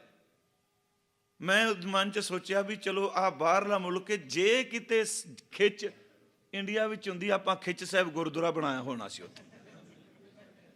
ਇਹ ਸੱਚ ਹੈ ਜੀ, ਉਹ ਇੱਕ ਕੁਦਰਤ ਦਾ ਪਰਮਾਤਮਾ ਦੀ ਖੇਡ। ਉਹ ਸੱਚੀ ਮੁੱਚੀ ਜੀ ਉੱਤੇ ਗੱਡੀ ਆਪਣੇ ਆਪ ਚੱਲ ਜਾਂਦੀ, ਨਿਊਟਰਲ ਕਰੋ ਤਾਂ। ਜ਼ਮੀਨ ਦੀ ਇੱਕ ਗੱਲ ਹੈ। ਹੁਣ ਹੈ ਕੀ ਜੀ, ਸਾਡਾ ਸਿਸਟਮ ਕੀ ਹੈ? ਅੱਜ ਵੀ ਯਾਦ ਰੱਖਿਓ, ਜਿਹੜਾ ਸਾਡੇ ਸਿੱਖ ਜਗਤ ਤੇ ਪਰਛਾਵਾਂ ਪਿਆ, ਇਹ ਇਸੇ ਗੱਲ ਦਾ ਪਿਆ, ਦੁਨੀਆ ਅੰਦਰ ਫੈਲ, ਅੰਦਰੋਂ ਝੂਠਾ, ਅੰਦਰੋਂ ਕਪਟੀ, ਅੰਦਰੋਂ ਵਿਕਾਰੀ, ਪਰ ਬਾਹਰ ਉਹ ਲੋਕਾਂ ਨੂੰ ਇੰਨਾ ਕੁ ਜੋੜ ਚੁੱਕਾ ਹੈ, ਲੋਕ ਉਹਦੀ ਇੱਜ਼ਤ ਕਰਦੇ ਨੇ। ਪਿਤਾ ਜੀ ਕਹਿੰਦੇ ਨੇ। ਸੱਚ ਐਵੇਂ ਲੋਕਾਂ ਦੀ ਗਿਣਤੀ ਕਰਕੇ ਉਸ ਝੂਠੇ ਬੰਦੇ ਦੇ ਅਡੰਬਰ ਪਿੱਛੇ ਲੱਗ ਕੇ ਅਸੀਂ ਵੀ ਕੌਮ ਨੂੰ ਦਾਅ ਉੱਤੇ ਲਾ ਦਿੱਤਾ। ਇਹ ਝੂਠ ਤੇ ਨਹੀਂ, ਇਹ ਸੱਚਾਈ ਹੈ। ਮਹਾਰਾਜ ਕਹਿੰਦੇ ਅੰਦਰੋਂ ਝੂਠੇ ਪੈਜ, ਬਾਹਰ ਅੰਦਰੋਂ ਝੂਠੇ ਨੇ ਬਾਹਰ, ਕਿਉਂਕਿ ਰੁਪਈਆ ਬੜਾ। ਤੇ ਅੱਜ ਹਰ ਬੰਦਾ ਸੱਚ ਤੇ ਖਲੋਣ ਵਾਲਾ ਨਹੀਂ, ਕਿਉਂਕਿ ਪੈਸੇ ਦੀ ਚਮਕ ਹਰ ਬੰਦੇ ਨੂੰ ਚੁੰਦਿਆ ਜਾਂਦੀ। ਪਰ ਗੁਰੂ ਨਾਨਕ ਦੇ ਬੋਲ ਇਹ ਸਦੀਆਂ ਤੱਕ ਸੱਤ ਨੇ। ਅੰਦਰੋਂ ਝੂਠੇ ਪੈਜ, ਬਾਹਰ ਦੁਨੀਆ ਅੰਦਰ ਫੈਲ। ਉਹਨਾਂ ਨੇ ਦੁਨੀਆ ਵਿੱਚ ਆਪਣਾ ਅਡੰਬਰ ਇੰਨਾ, ਇਹਨੂੰ ਅੰਗਰੇਜ਼ੀ ਦਾ ਇੱਕ ਸ਼ਬਦ ਵਰਤ ਲਓ, ਨੈਟਵਰਕ, ਦੁਨੀਆ ਅੰਦਰ ਫੈਲ। ਉਹ ਇਸ ਢੰਗ ਨਾਲ ਆਪਣਾ ਨੈਟਵਰਕ ਬਣਾਈ ਬੈਠੇ ਆ ਕਿ ਜਿਹੜੇ ਲੋਕ ਬ੍ਰਹਮ ਗਿਆਨੀ ਕਹਿੰਦੇ ਨੇ, ਉਹਨਾਂ ਨੂੰ ਖੁਦ ਨੂੰ ਪਤਾ ਨਹੀਂ ਕਿ ਬ੍ਰਹਮ ਹੁੰਦਾ ਕੀ ਹੈ। ਬ੍ਰਹਮ ਗਿਆਨੀ ਕਹਿ ਦਿੱਤਾ। ਮਹਾਰਾਜ ਕਹਿੰਦੇ ਨੇ ਝੂਠ ਹੈ। ਫਿਰ ਇਹੋ ਜਿਹੇ ਬੰਦੇ ਮਹਾਰਾਜ ਕਹਿੰਦੇ ਨੇ 68 ਤੀਰਥ, ਇਹਦੇ ਸਿੱਧੇ ਲਫ਼ਜ਼ੀ ਅਰਥ ਨੇ ਜੀ 68, ਪਰ ਅੱਖਰੀ ਅਰਥ ਇਹ ਦੋ ਲਫ਼ਜ਼ਾਂ ਨਾਲੇ 8 ਤੇ 60, 68 ਬਣ ਗਿਆ ਨਾ। 8 ਤੇ 60, 68 ਹੋ ਗਿਆ। ਇਸ ਕਰਕੇ ਬਾਣੀ ਜਿੱਥੇ 68 ਸ਼ਬਦ ਹੁੰਦਾ ਹੈ, ਇਹਦਾ ਮਤਲਬ ਇਹ ਹੋਏ 68, 8 ਤੇ 60, 68। ਇੱਕ ਬਾਣੀ 'ਚ ਕਈ ਵਾਰੀ ਗਿਣਤੀ ਇਸ ਤਰ੍ਹਾਂ ਵੀ ਹੁੰਦੀ, ਚਾਰ ਪੁਕਾਰੈ ਨਾ ਤੂੰ ਮਾਨੈ, ਖਟ ਪੀ ਏਕਾ ਬਾਤ ਬਖਾਨੈ। ਅਗਲੀ ਤੋਕੇ 10 ਅਸ਼ਟੀ ਮਿਲ ਏਕੋ ਕਹਿਆ, ਉਹ ਵੀ ਗਿਣਤੀ ਹੈ। 10 ਅਸ਼ਟੀ 10 ਤੇ 8 18, ਇਹਦਾ ਅਰਥ ਹੈ 18 ਪੁਰਾਣ। ਇਹ ਤੇ ਹੈ 68 ਤੀਰਥ ਜੇ ਨਾਵੇਂ। ਜੇ ਬੰਦੇ 68 ਤੀਰਥਾਂ ਤੇ ਪਖੰਡੀ ਟੁੱਬੀ ਵੀ ਲਾਣ, ਹਾਥੀ ਘੋੜੇ, ਵੇਖੋ ਬੜੇ ਬੜੇ ਅਜੇ ਸਿੱਖਾਂ ਦੇ ਡੇਰਿਆਂ 'ਤੇ ਨਾ ਕੁਝ ਹੈ ਹੀ ਨਹੀਂ ਜਿਹੜੇ ਸਿੱਖ ਕਹਿੰਦੇ ਆ। ਕਦੀ ਤੁਸੀਂ ਹਿੰਦੂ ਧਰਮ ਨਾਲ ਸੰਬੰਧਿਤ ਸੰਤਾਂ ਦੇ ਸ਼ਾਹੀ ਠਾੜ ਦੇਖੋ, ਤੁਸੀਂ ਉਹਨਾਂ ਦੇ ਹਾਥੀ, ਉਹਨਾਂ ਦੇ ਘੋੜੇ, ਉਹਨਾਂ ਦੇ ਛਤਰ। ਫਿਰ ਤੀਰਥਾਂ ਤੇ ਵੀ ਉਹਨਾਂ ਦਾ ਕਬਜ਼ਾ। ਮਹਾਰਾਜ ਗੁਰੂ ਨਾਨਕ ਸਾਹਿਬ ਕਹਿੰਦੇ ਨੇ ਜੇ ਇਹੋ ਜਿਹੇ ਪਰਪੰਚੀ ਪਖੰਡੀ ਬੰਦੇ 68 ਤੀਰਥਾਂ ਤੇ ਵੀ ਟੁੱਬੀਆਂ ਲਾਣ, ਇਹਨਾਂ ਦੇ ਕਪਟ ਦੀ ਮੈਲ ਪਿੰਡੇ ਦੇ ਧੋਣ ਨਾਲ ਫਿਰ ਵੀ ਦੂਰ ਨਹੀਂ ਹੋਵੇਗੀ। 68 ਤੀਰਥ ਜੇ ਨਾ ਹੈ ਉਤਰੈ ਨਾਹੀ ਮੈਲ। ਥੋੜੇ ਜਿਹੇ ਮੈਂ ਪ੍ਰਮਾਣ ਬਾਣੀ ਚੋਂ ਇਹਨਾਂ 2 ਤੁਕਾਂ ਲਈ ਦਿਆਂਗਾ। ਉਸ ਤੋਂ ਅੱਗੇ ਤੇ ਇਸ ਗੱਲ ਨੂੰ ਵਾਹਿਗੁਰੂ ਜੀ ਕਦੀ ਇਹ ਨਾ ਸੋਚਣਾ ਵੀ ਆਪਾਂ ਕਿਸੇ ਦੀ ਬਦਖੋਈ ਕਰ ਰਹੇ ਹਾਂ। ਜੇ ਗੁਰੂ ਨਾਨਕ ਸਾਹਿਬ ਦਾ ਬੋਲ ਕੇ ਸਾਨੂੰ ਵਿਆਖਿਆ ਕਰਨੀ ਚਾਹੀਦੀ ਡਟ ਕੇ, ਤੇ ਵਿਆਖਿਆ ਤੋਂ ਇਲਾਵਾ ਯਤਨ ਕਰਨਾ ਚਾਹੀਦਾ ਮੈਂ ਆਪਣੀ ਜ਼ਿੰਦਗੀ ਵਿੱਚ ਉਹਦੀ ਪ੍ਰੈਕਟਿਸ ਵੀ ਕਰ ਸਕਾਂ। ਹਜ਼ੂਰ ਦੀ ਬਾਣੀ ਤੁਸੀਂ ਪੜ੍ਹਦੇ ਹੋ, ਇੱਥੇ ਸਤਿਗੁਰੂ ਦੇ ਅੰਮ੍ਰਿਤ ਬੋਲ ਨੇ ਕਿ ਬਾਹਰ ਦਾ ਵਿਖਾਵਾ ਲੋਕਾਂ ਨੂੰ ਪ੍ਰਭਾਵਿਤ ਕਰਦਾ ਹੈ। ਇੱਕ ਬਚਨ ਹੁੰਦਾ ਮਹਾਰਾਜ ਜੀ ਦਾ, ਬੱਗਾ ਬੱਗੇ ਕੱਪੜੇ, ਬੱਗਾ ਬੱਗੇ ਕੱਪੜੇ। ਬੱਗਾ ਦਾ ਅਰਥ ਹੋ ਗਿਆ ਬਗਲਾ, ਬੱਗਾ ਕੱਪੜੇ ਦਾ ਅਰਥ ਹੋ ਗਿਆ ਉਹਦੇ ਪੰਖ, ਉਹਦੇ ਖੰਭ ਵੀ ਚਿੱਟੇ। ਇੱਥੇ ਬੱਗਾ ਦਾ ਅਰਥ ਹੈ ਅੰਦਰੋਂ ਝੂਠੇ, ਅੰਦਰੋਂ ਕਪਟੀ ਹੈ। ਬਗਲਾ ਬਾਹਰੋਂ ਚਿੱਟਾ, ਪਰ ਚੇਤੇ ਰੱਖਿਓ ਚਿੱਟਾ ਹੋਣ ਦੇ ਬਾਵਜੂਦ ਵੀ ਉਹਦਾ ਅੰਦਰ ਇੰਨਾ ਕੁ ਕਾਲਾ ਹੈ, ਉਹ ਤੀਰਥਾਂ ਤੇ ਬੈਠਾ ਹੋਇਆ ਵੀ ਡੱਡੀਆਂ ਤੇ ਮੱਛੀਆਂ ਦੀ ਭਾਲ ਵਿੱਚ ਹੈ। ਤੇ ਗੰਗਾ ਦੇ ਕਿਨਾਰੇ ਬੈਠਾ ਕਿਹੜਾ ਉਹ ਪੂਜਾ ਕਰਨ ਗਿਆ ਹੈ। ਸਤਿਗੁਰੂ ਇੱਕ ਉਦਾਹਰਨ ਦਿੰਦੇ ਨੇ, ਬੱਗਾ ਬੱਗੇ ਕੱਪੜੇ ਤੀਰਥ ਮੰਜ ਵਸਨ, ਅੰਦਰੋਂ ਝੂਠੇ ਪੈਜ ਬਾਹਰ। ਤੀਰਥ ਮੰਜ ਵਸਨ, ਤੀਰਥਾਂ ਤੇ ਰਹਿੰਦੇ ਨੇ, ਘੁੱਟ ਘੁੱਟ ਜੀਆਂ ਖਾਵਨੇ। ਜਿਵੇਂ ਬਗਲਾ ਜੀਵ ਘਾਤ ਕਰਦਾ, ਜੀਵਾਂ ਨੂੰ ਖਾਂਦਾ ਹੈ, ਇਸੇ ਤਰ੍ਹਾਂ ਪਰਪੰਚੀ ਬੰਦਾ ਜਿਹੜਾ ਲੋਕਾਂ ਦੇ ਹੱਕ ਆਂਦਾ ਹੈ, ਘੁੱਟ ਘੁੱਟ ਜੀਆਂ ਖਾਵਨੇ ਬੱਗੇ ਨਾ ਕਹੀਨ। ਬੱਗੇ ਨਾ ਕਹੀਨ, ਉਹਨਾਂ ਨੂੰ ਸੰਤ, ਉਹਨਾਂ ਨੂੰ ਮਹਾਂਪੁਰਖ ਮਤ ਜਾਣੋ। ਉਸ ਅਸਲ 'ਚ ਸ਼ੁੱਧ ਨਹੀਂ। ਜਿਵੇਂ ਅਸੀਂ ਬਾਣੀ 'ਚ ਇੱਕ ਹੋਰ ਬਚਨ ਪੜ੍ਹਨੇ ਆ, ਮੈਂ ਤਾਂ ਅਰਜ਼ ਕੀਤੀ ਕਿ ਇਸ ਦੁਨੀਆ 'ਚ ਬਹੁਤ ਅਡੰਬਰ ਹੋ ਜੇ ਪਿਆਰਿਓ, ਜਿਹਦੇ ਪਿੱਛੇ ਬਹੁਤ ਕੁਝ ਹੋਰ ਚੱਲਦਾ ਹੈ। ਬਾਹਰੋਂ ਵੇਖਣ ਨੂੰ ਕੁਝ ਹੋਰ ਲੱਗਦਾ ਹੈ, ਬਾਹਰੋਂ ਫੱਟੇ ਬੋਰਡ ਕੁਝ ਹੋਰ ਲੱਗੇ ਆ। ਇਸੇ ਕਰਕੇ ਗੁਰਬਾਣੀ ਨੇ ਵਾਰ-ਵਾਰ ਸੁਚੇਤ ਕਰਦਿਆਂ ਇਹ ਬਾਣੀ 'ਚ ਬਚਨ ਵੀ ਕਹੇ, ਜਿਉ ਮੈਲੇ ਬਾਹਰੋਂ ਨਿਰਮਲ। ਆਈ ਹੈ ਜੀ, ਆਹੀ ਪੌੜੀ ਜਿਹੜੀ ਤੁਸੀਂ ਪੜ੍ਹਦੇ ਹੋ, ਸ਼ਲੋਕ ਦੀ ਵਿਆਖਿਆ। ਅੰਦਰੋਂ ਝੂਠੇ ਪੈਜ ਬਾਹਰ, ਜਿਉ ਮੈਲੇ ਬਾਹਰੋਂ ਨਿਰਮਲ। ਬਾਹਰੋਂ ਨਿਰਮਲ ਜਿਉ ਤਾਂ ਮੈਲੇ, ਤਿਨੀ ਜਨਮ ਜੁਵੇ ਹਾਰਿਆ। ਉਹਨਾਂ ਸਭ ਕੁਝ ਜ਼ਿੰਦਗੀ 'ਚ ਹਾਰ ਦਿੱਤਾ। ਤਿਨੀ ਜਨਮ ਜੁਵੇ ਹਾਰਿਆ। ਇਹ ਤ੍ਰਿਸ਼ਨਾ ਵੱਡਾ ਰੋਗ ਲੱਗਾ ਅੰਦਰੋਂ ਝੂਠੇ, ਇਹ ਤ੍ਰਿਸ਼ਨਾ ਵੱਡਾ ਰੋਗ ਲੱਗਾ। ਮਰਨ ਮਰੋਂ ਵਿਸਾਰਿਆ, ਮਰਨ ਮਨੋਂ ਵਿਸਾਰਿਆ, ਅੰਦਰੋਂ ਮੌਤ ਭੁੱਲ ਗਈ। ਮਹਾਰਾਜ ਕਹਿੰਦੇ ਮਰਨ ਮਨੋਂ ਵਿਸਾਰਿਆ, ਤ੍ਰਿਸ਼ਨਾ ਵੱਡਾ ਰੋਗ ਲੱਗਾ, ਮਰਨ ਮਨੋਂ ਵਿਸਾਰਿਆ। ਵੇਦਾਂ ਮੈਂ ਨਾਮ ਉੱਤਮ ਸੋ ਸੁਣੈ ਨਾਹੀ, ਫਿਰੈ ਜਿਉ ਬੇਤਾਲਿਆ। ਕਹਿ ਨਾਨਕ ਜਿਨੀ ਸੱਚ ਤਜਿਆ, ਤਿਨੀ ਜਨਮ ਜੂਵੇ ਖਾਰਿਆ। ਜਿਨ੍ਹਾਂ ਬੰਦਿਆਂ ਨੇ, ਮਹਾਰਾਜ ਕਹਿੰਦੇ ਕਹਿ ਨਾਨਕ ਜਿਨੀ ਸੱਚ ਤਜਿਆ, ਕੂੜੇ ਲਾਗੇ ਤਿਨੀ ਜਨਮ ਜੂਵੇ ਖਾਰਿਆ। ਉਹ ਕੂੜ 'ਚ ਅੰਦਰੋਂ ਝੂਠੇ ਨੇ। ਇਸੇ ਨੂੰ ਬਾਬਾ ਫਰੀਦ, ਜਿੰਨੇ ਵੀ ਮਹਾਂਪੁਰਖ ਸੱਚਾਈ ਵਾਲੇ ਪੜ੍ਹੋਗੇ ਨਾ, ਉਹਨਾਂ ਦੇ ਇਹ ਬੋਲ ਨੂੰ ਕਦੀ ਨਿੰਦਿਆ ਨਾ ਸਮਝਿਓ। ਜੇ ਨਿੰਦਿਆ ਸਮਝਾਓਗੇ ਉਹਨਾਂ ਦੇ ਜੀਵਨ ਤੇ ਸ਼ੱਕ ਹੋ ਜਾਏਗਾ। ਯਾਦ ਰੱਖਿਓ, ਫਿਰ ਰਸ ਨਹੀਂ ਆਏਗਾ ਬਾਣੀ ਦਾ, ਕਿਉਂਕਿ ਸਾਡਾ ਨਜ਼ਰੀਆ ਕਹੇਗਾ ਜੀ ਉਹ ਤੇ ਨਿੰਦਿਆ ਦੀ ਗੱਲ ਪੇ ਕਰਦੇ। ਬਾਬਾ ਫਰੀਦ ਜੈਸਾ ਮਹਾਂਪੁਰਖ, ਉਹਨਾਂ ਨੇ ਵੀ ਇਹ ਕਿਹਾ, ਉਹਨਾਂ ਦੇ ਪਵਿੱਤਰ ਬੋਲ ਨੇ, ਅਸੀਂ ਉਹ ਪੜ੍ਹਦੇ ਹਾਂ। ਕਹਿੰਦੇ ਨੇ ਦਿਲੋਂ ਮੁਹੱਬਤ ਜਿਨ ਸਹੀ ਸੱਚਿਆ। ਅੱਗੇ ਆਵੇਗਾ ਜਿਨ ਪਟ ਅੰਦਰ ਬਾਹਰ ਗੁੱਦੜ। ਦਿਲੋਂ ਮੁਹੱਬਤ ਜਿਨ ਸਹੀ ਸੱਚਿਆ, ਚਿਨ ਮਨ ਹੋਰ ਮੁਖ ਹੋਰ ਸੇ ਕਾਂਡੇ ਕੱਚਿਆ। ਅੰਦਰੋਂ ਝੂਠੇ, ਜਿਹਦੇ ਅੰਦਰ ਝੂਠ ਹੈ, ਬਾਹਰੋਂ ਅਡੰਬਰ ਬੜਾ। ਬਾਹਰ ਲੋਕ ਬਹੁਤ ਕੁਛ ਕਹਿ ਰਹੇ ਨੇ। ਮਹਾਰਾਜ ਸੱਚੇ ਪਾਤਸ਼ਾਹ ਜੀ ਦੇ ਬੋਲ, ਗੁਰੂ ਕਲਗੀਧਰ ਮਹਾਰਾਜ ਜੀ ਦਾ ਇੱਕ ਪਵਿੱਤਰ ਬਚਨ ਹੈ। ਇੱਕ ਤਾਂ ਉਹਨਾਂ ਸਵਈਆਂ ਵਿੱਚ ਬੋਲ ਹੈ, ਕਾਹੇ ਕੋ ਡਿੰਬ ਕਰੈ ਮਨ ਮੂਰਖ, ਡਿੰਬ ਕਰੈ ਆਪਣੀ ਪਤ ਖਾਵੈ ਹੈ। ਕਾਹੇ ਕੋ ਲੋਗ ਠਗੈ ਠਗ ਲੋਗਨ, ਲੋਗ ਗਇਓ ਪਰਲੋਕ ਗਵੈ ਹੈ। ਮਹਾਰਾਜ ਕਹਿੰਦੇ ਨੇ ਦੀਨ ਦਿਆਲ ਕੀ ਠੌਰ ਜਹਾਂ ਤੈ ਠੌਰ ਵਿਖੇ ਤੋ ਠੌਰ ਨਾ ਐ ਹੈ। ਕਹਿੰਦੇ ਮੰਨਾ ਬੰਦਾ ਕਿਹਨੂੰ ਡਿੰਬ ਕਰਕੇ ਦਿਖਾ ਰਿਹਾ। ਗੁਰੂ ਹਰਗੋਬਿੰਦ ਸਾਹਿਬ ਦੇ ਜੀਵਨ 'ਚ ਕਈ ਸੱਜਣ ਗੁਰੂ ਹਰਿਰਾਏ ਸਾਹਿਬ ਨਾਲ ਵੀ ਜੋੜਦੇ ਨੇ। ਸਤਿਗੁਰੂ ਵਿਚਰ ਰਹੇ ਨੇ, ਇੱਕ ਬਹੁਤ ਵੱਡਾ ਸੱਪ, ਦੇਖੋ ਇਹ ਇਤਿਹਾਸ 'ਚ ਆਉਂਦਾ ਹੈ, ਉਹ ਮਹਾਰਾਜ ਜੀ ਦੇ ਵੱਲ ਵਧਿਆ ਹੈ। ਸਿੱਖਾਂ ਦੇ ਮਨ 'ਚ ਆਇਆ ਵੀ ਸ਼ਾਇਦ ਇਹ ਸੱਪ ਇਹ ਵਾਰ ਕਰੇਗਾ ਨਾਗ, ਪਰ ਜਦੋਂ ਗੁਰਦੇਵ ਦੇ ਨੇੜੇ ਆਇਆ, ਸਤਿਗੁਰੂ ਦੀ ਚਰਨ ਛੂਹ ਦੇ ਨਾਲ ਉਹਦਾ ਖਾਤਮਾ ਹੋਇਆ ਤੇ ਉਹਦਾ ਸਰੀਰ ਫਟ ਗਿਆ। ਇਤਿਹਾਸ ਸਾਖੀ ਜੀ, ਉਹਦੇ ਸਰੀਰ ਵਿੱਚੋਂ ਨਿੱਕੇ ਨਿੱਕੇ ਕੀੜੇ ਨਿਕਲੇ, ਸੱਪ ਦੇ ਸਰੀਰ ਚੋਂ। ਸਿੱਖ ਪੁੱਛਦੇ ਨੇ ਮਹਾਰਾਜ ਇਹ ਕੀ ਖੇਡ, ਇਹ ਹੈ ਕੀ? ਸੱਪ ਆਇਆ, ਚਰਨ ਛੂਇਆ, ਇਹਦੇ ਵਿੱਚੋਂ ਮਰੇ ਚੋਂ ਇੰਨੇ ਕੀੜੇ ਨਿਕਲੇ। ਸਤਿਗੁਰੂ ਕਹਿੰਦੇ ਜਦੋਂ ਇਹ ਤੁਰਿਆ ਸੀ ਉਦੋਂ ਨੀਅਤ ਨਾਲ ਤੁਰਿਆ ਸੀ, ਪਰਮਾਰਥ ਵਾਲੇ ਪਾਸੇ, ਪਰਮਾਤਮਾ ਵਾਲੇ ਪਾਸੇ। ਜਦੋਂ ਥੋੜੀ ਜੀ ਮਸ਼ਹੂਰੀ ਹੋ ਗਈ, ਇਹਦੇ ਕੋਲ ਦੌਲਤ ਆਈ, ਪੈਸਾ ਆਇਆ, ਬੀਬੀਆਂ ਔਰਤਾਂ ਆਈਆਂ, ਲੋਕ ਇਕੱਠੇ ਹੋਏ, ਕਹਿੰਦੇ ਇਹਦਾ ਜੀਵਨ ਫਿਰ ਭ੍ਰਸ਼ਟ ਗਿਆ, ਇਹਦਾ ਜੀਵਨ ਭ੍ਰਸ਼ਟ ਗਿਆ। ਫਿਰ ਮੈਂ ਬੇਨਤੀ ਕਰਾਂਗਾ ਕਿ ਇਹ ਤਾਂ ਮਾਰਗ ਖੰਡੇ ਤਾਰੇ, ਅਰਦਾਸਾਂ ਬੇਨਤੀਆਂ ਤਰਲੇ ਕਰਦੇ ਜਾਓ ਕਿਤੇ ਸਿਰੇ ਲੱਗ ਜਾਏ। ਜਿੱਦਣ ਆਪਣੀ ਕੌਮੇ ਦਾ ਇੱਕ ਫੁਰਨਾ ਹੋ ਗਿਆ ਪੈਦਾ, ਤੇ 20-20 ਸਾਲ ਦੇ ਜਪ ਤਪ ਨੂੰ ਕਈ ਵਾਰੀ ਰੋਲ ਕੇ ਰੱਖ ਜਾਂਦਾ ਹੈ। ਸਿਰਫ ਅਰਦਾਸ ਹੀ ਕਰੋ। ਜੇ ਗੁਰੂ ਸਾਹਿਬ ਕਰਦੇ ਅਰਦਾਸ, ਡੋਲਨ ਤੇ ਰਾਖੋ ਪ੍ਰਭੂ ਨਾਨਕ ਦੇ ਕਰ ਹੱਥ, ਲੋਪ ਲਹਿਰ ਅਤ ਨੀਚਰ ਬਾਜੈ, ਕਾਇਆ ਡੂਬੈ ਕੇਸਵਾ। ਭਗਤ ਨਾਮਦੇਵ ਜੀ, ਸਾਰ ਸੰਸਾਰ ਸਮੁੰਦੇ ਤਾਰ ਗੋਬਿੰਦੇ, ਤਾਰ ਲੈ ਬਾਪ ਬੀਠਲਾ। ਜੇ ਗੁਰੂ ਸਾਹਿਬ ਇਹ ਸ਼ਬਦ ਕਹਿ ਰਹੇ ਨੇ, ਹਮ ਡੋਲਤ ਬੇੜੀ ਪਾਪ ਭਰੀ ਹੈ।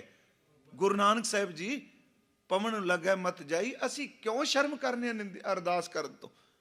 ਅਰਦਾਸ ਕਰੀਏ ਸੱਚੇ ਪਾਤਸ਼ਾਹ, ਸਿਮਰਨ ਕਰਕੇ ਵੀ ਕਹੀਏ ਤੁਸੀਂ ਕਰਾਇਆ, ਜਪ ਤਪ ਸੇਵਾ ਕਰਕੇ ਵੀ ਅਖੀਰ। ਕੋਈ ਜ਼ਰੂਰੀ ਨਹੀਂ ਕਿ ਆਪਾਂ ਖਲੋ ਕੇ ਕਹੀਏ ਵੀ ਮੰਨ ਲਓ ਤੁਸੀਂ 5-7 ਘੰਟੇ ਸੇਵਾ ਕੀਤੀ, ਸਿਮਰਨ ਕੀਤਾ, ਹੁਣ ਇੰਨੀ ਮੈਂ ਕਹਿੰਦਾ ਭਾਂਡੇ ਨੂੰ ਛੱਡਣ ਲੱਗਿਆ ਇੰਨੀ ਸ਼ਬਦ ਕਹਿ ਦਿਓ, ਗੁਰੂ ਕਲਗੀ ਵਾਲਿਆ, ਹੇ ਗੁਰੂ ਨਾਨਕ ਸਾਹਿਬ ਸੇਵਾ ਤੁਸੀਂ ਕਰਾਈ, ਮੈਂ ਕਰਨ ਜੋਗਾ ਨਹੀਂ। ਇੰਨੇ ਸ਼ਬਦ ਹੀ ਸਮਰਪਣ ਹੋ ਜਾਏਗਾ। ਸਤਿਗੁਰੂ ਸੱਚੇ ਪਾਤਸ਼ਾਹ ਮਹਾਰਾਜ, ਉਹ ਸਿੱਖ ਪੁੱਛਦੇ ਨੇ ਇਹ ਕੀ? ਵੀ ਸੱਪ ਆਇਆ। ਮਹਾਰਾਜ ਕਹਿੰਦੇ ਜਦੋਂ ਚੱਲਿਆ ਸੀ ਸਹੀ ਸੀ, ਅਖੀਰ ਤੇ ਬੁੱਧੀ ਭ੍ਰਿਸ਼ਟ ਹੋ ਗਈ, ਮੱਤ ਮਾਰੀ ਗਈ। ਇਹਦੀ ਮੌਤ ਚਿੰਤਨ ਨਾਲ ਹੋਈ ਕਿ ਮੇਰੇ ਕੋਲ ਇੰਨਾ ਪੈਸਾ ਹੈ, ਅੰਤਕਾਲ ਜੋ ਲక్ష్ਮੀ ਸਿਮਰੈ, ਐਸੀ ਚਿੰਤਾ ਮਹਿ ਜੇ ਮਰੈ ਸਰਪ ਜੋਨ। ਇਹ ਸਰਪ ਜੋਨ ਵੱਲ ਉਤਰੈ, ਇਹ ਹੈ ਮੇਰੇ ਕੋਲ ਇੰਨਾ ਕੁਛ, ਪਰ ਕਹਿੰਦੇ ਨੇ ਕੀਤਾ ਹੋਇਆ ਜਪ ਤਾਂ ਫਿਰ ਵੀ ਕੰਮ ਆ ਗਿਆ। ਇਹ ਸ਼ਰਨ ਚ ਆਇਆ। ਮਹਾਰਾਜ ਕਹਿੰਦੇ ਨੇ ਬੜਾ ਵੱਡਾ ਸਾਧੂ ਆਪਣੇ ਆਪ ਨੂੰ ਕਹਾਂਦਾ ਸੀ, ਪਰ ਪੰਛੀ ਹੋ ਗਿਆ। ਜਿਹੜੇ ਇਹਦੇ ਸਰੀਰ ਵਿੱਚ ਕੀੜੇ ਨੇ, ਇਹ ਇਹਦੇ ਚੇਲੇ ਸਨ, ਜਿਹੜੇ ਲੋਕਾਂ ਨੂੰ ਭਰਮਾ ਕੇ ਲਿਆਉਂਦੇ ਸਨ। ਸੱਚ ਇਹ ਵੇ, ਇਹਨੇ ਚੇਲਿਆਂ ਨੂੰ ਰੱਜ ਕੇ ਖਾਧਾ। ਅੱਜ ਇਸ ਜੂਨ ਵਿੱਚ ਚੇਲੇ ਕੀੜੇ ਬਣ ਕੇ ਜਿਉਂਦੇ ਨੂੰ ਖਾਂਦੇ ਪਏ ਨੇ। ਸਿਰਫ ਚਲੋ ਭਾਵੇਂ ਸਾਖੀਕਾਰਾਂ ਨੇ ਜ਼ਿਕਰ ਕੀਤਾ, ਪਰ ਇਹ 'ਚ ਕੋਈ ਸ਼ੱਕ ਨਹੀਂ। ਸਤਿਗੁਰੂ ਕਹਿੰਦੇ ਨੇ ਜਿਹੜਾ ਬੰਦਾ ਪਰਪੰਚ ਕਰਦਾ, ਪਖੰਡ ਕਰਦਾ ਹੈ, ਇਸੇ ਕਰਕੇ ਗੁਰੂ ਗੋਬਿੰਦ ਸਿੰਘ ਸਾਹਿਬ ਜੀ ਸੱਚੇ ਪਿਤਾ ਜੀ, ਉਹਨਾਂ ਨੇ ਜਦੋਂ ਔਰੰਗਜ਼ੇਬ ਨੂੰ ਜ਼ਫਰਨਾਮਾ ਲਿਖਿਆ ਤੇ ਦਾਸ ਕਹਿੰਦਾ ਉੱਥੇ ਵੀ ਉਹਨਾਂ ਕਿਹਾ, ਔਰੰਗਜ਼ੇਬ ਜੇ ਤੂੰ ਸੱਚਾ ਮੁੱਚਾ ਨਮਾਜ਼ੀ ਕਹੇ, ਤੇ ਨਮਾਜ਼ੀ ਉਹ ਹੁੰਦਾ ਹੈ ਜੋ ਕੁਝ ਉਹਦੇ ਪੇਟ ਵਿੱਚ ਹੋਵੇ, ਉਹ ਕੁਝ ਮੂੰਹ ਚੋਂ ਬੋਲੇ, ਜੋ ਕੁਝ ਮੂੰਹ ਚ ਹੋਵੇ ਉਹ ਜੀਵਨ ਚ ਹੋਵੇ। ਜਿਹਦਾ ਮੂੰਹ ਕੁਝ ਕਹੇ ਤੇ ਜੀਵਨ ਵਿਆਖਿਆ ਕੁਝ ਕਰਦਾ ਰਹੇ, ਹੋਰ ਹੋਵੇ ਉਹ ਪਖੰਡੀ ਹੁੰਦਾ ਹੈ। ਹਮੂ ਮਰਦ ਬਾਇਦ ਸ਼ਬਦ ਸੁਖਨਵਰ, ਕਿ ਮਰਦ ਉਹ ਹੈ ਜੋ ਸੁਖਨ ਕਾ ਬਲੀ, ਬਚਨਾ ਦਾ ਬਲੀ। ਹਮੂ ਮਰਦ ਬਾਇਦ ਸ਼ਬਦ ਸੁਖਨਵਰ, ਨਾ ਸ਼ਿਕਮੇ ਦਿਗਰ। ਸ਼ਿਕਮ ਦਾ ਅਰਥ ਸ਼ਿਕਵਾ ਨਹੀਂ, ਸ਼ਿਕਮੇ ਫਾਰਸੀ ਦਾ ਲਫ਼ਜ਼, ਇਹਦਾ ਅਰਥ ਜੀ ਪੇਟ। ਇੱਕ ਲਫ਼ਜ਼ ਵੈਸੇ ਵਰਤਦੇ ਜਿਵੇਂ ਅਸੀਂ ਕਹਿੰਦੇ ਨੇ ਵੀ ਇਹ ਜੋੜਾ ਹੈ, ਤੇ ਜਿਹੜਾ ਜੋੜਾ ਹੁੰਦਾ ਉਹਨੂੰ ਕਈ ਵਾਰੀ ਫਾਰਸੀ ਸ਼ਬਦ ਵਰਤਦੇ ਨੇ ਹਮ ਸ਼ਿਕਮ, ਜਿਵੇਂ ਕਹਿੰਦੇ ਆ ਹਮਸ਼ੀਰਾ। ਦੋ ਸ਼ਬਦ ਨੇ, ਅੱਜ ਵੀ ਆਉਣਾ ਜੀ। ਹਮਾ ਤੁਮਾ ਮੋਲ ਮੇਲ, ਇਹ ਵੀ ਫਾਰਸੀ ਦਾ ਲਫ਼ਜ਼। ਹਮ ਉਹ ਸ਼ੁਮਾ, ਇਤੋਂ ਸ਼ਬਦ ਬਣਿਆ ਖਮਾ ਤੁਮਾ ਮੋਇਲ। ਮਹਾਰਾਜ ਸੱਚੇ ਪਾਤਸ਼ਾਹ, ਮੈਂ ਫਿਰ ਬੇਨਤੀ ਕਰਾਂਗਾ ਕਿ ਉਹ ਕਹਿ ਰਹੇ ਨੇ ਹਮ ਸ਼ਿਕਮ ਦਾ ਅਰਥ ਹੁੰਦਾ ਇੱਕ ਪੇਟ ਚੋਂ ਜੰਮੇ, ਹਮ ਸ਼ੀਰਾ, ਸ਼ੀਰ ਦਾ ਅਰਥ ਹੁੰਦਾ ਦੁੱਧ, ਹਮ ਸ਼ੀਰਾ ਦਾ ਅਰਥ ਹੁੰਦਾ ਇੱਕ ਮਾਂ ਦਾ ਦੁੱਧ ਜਿਨ੍ਹਾਂ ਨੇ ਪੀਤਾ। ਸਾਹਿਬ ਸੱਚੇ ਪਾਤਸ਼ਾਹ ਜੀ ਦੇ ਬੋਲੇ ਖਮੂ ਮਰਦ ਬਾਇਦ ਸ਼ਬਦ ਸੁਖਨਵਰ।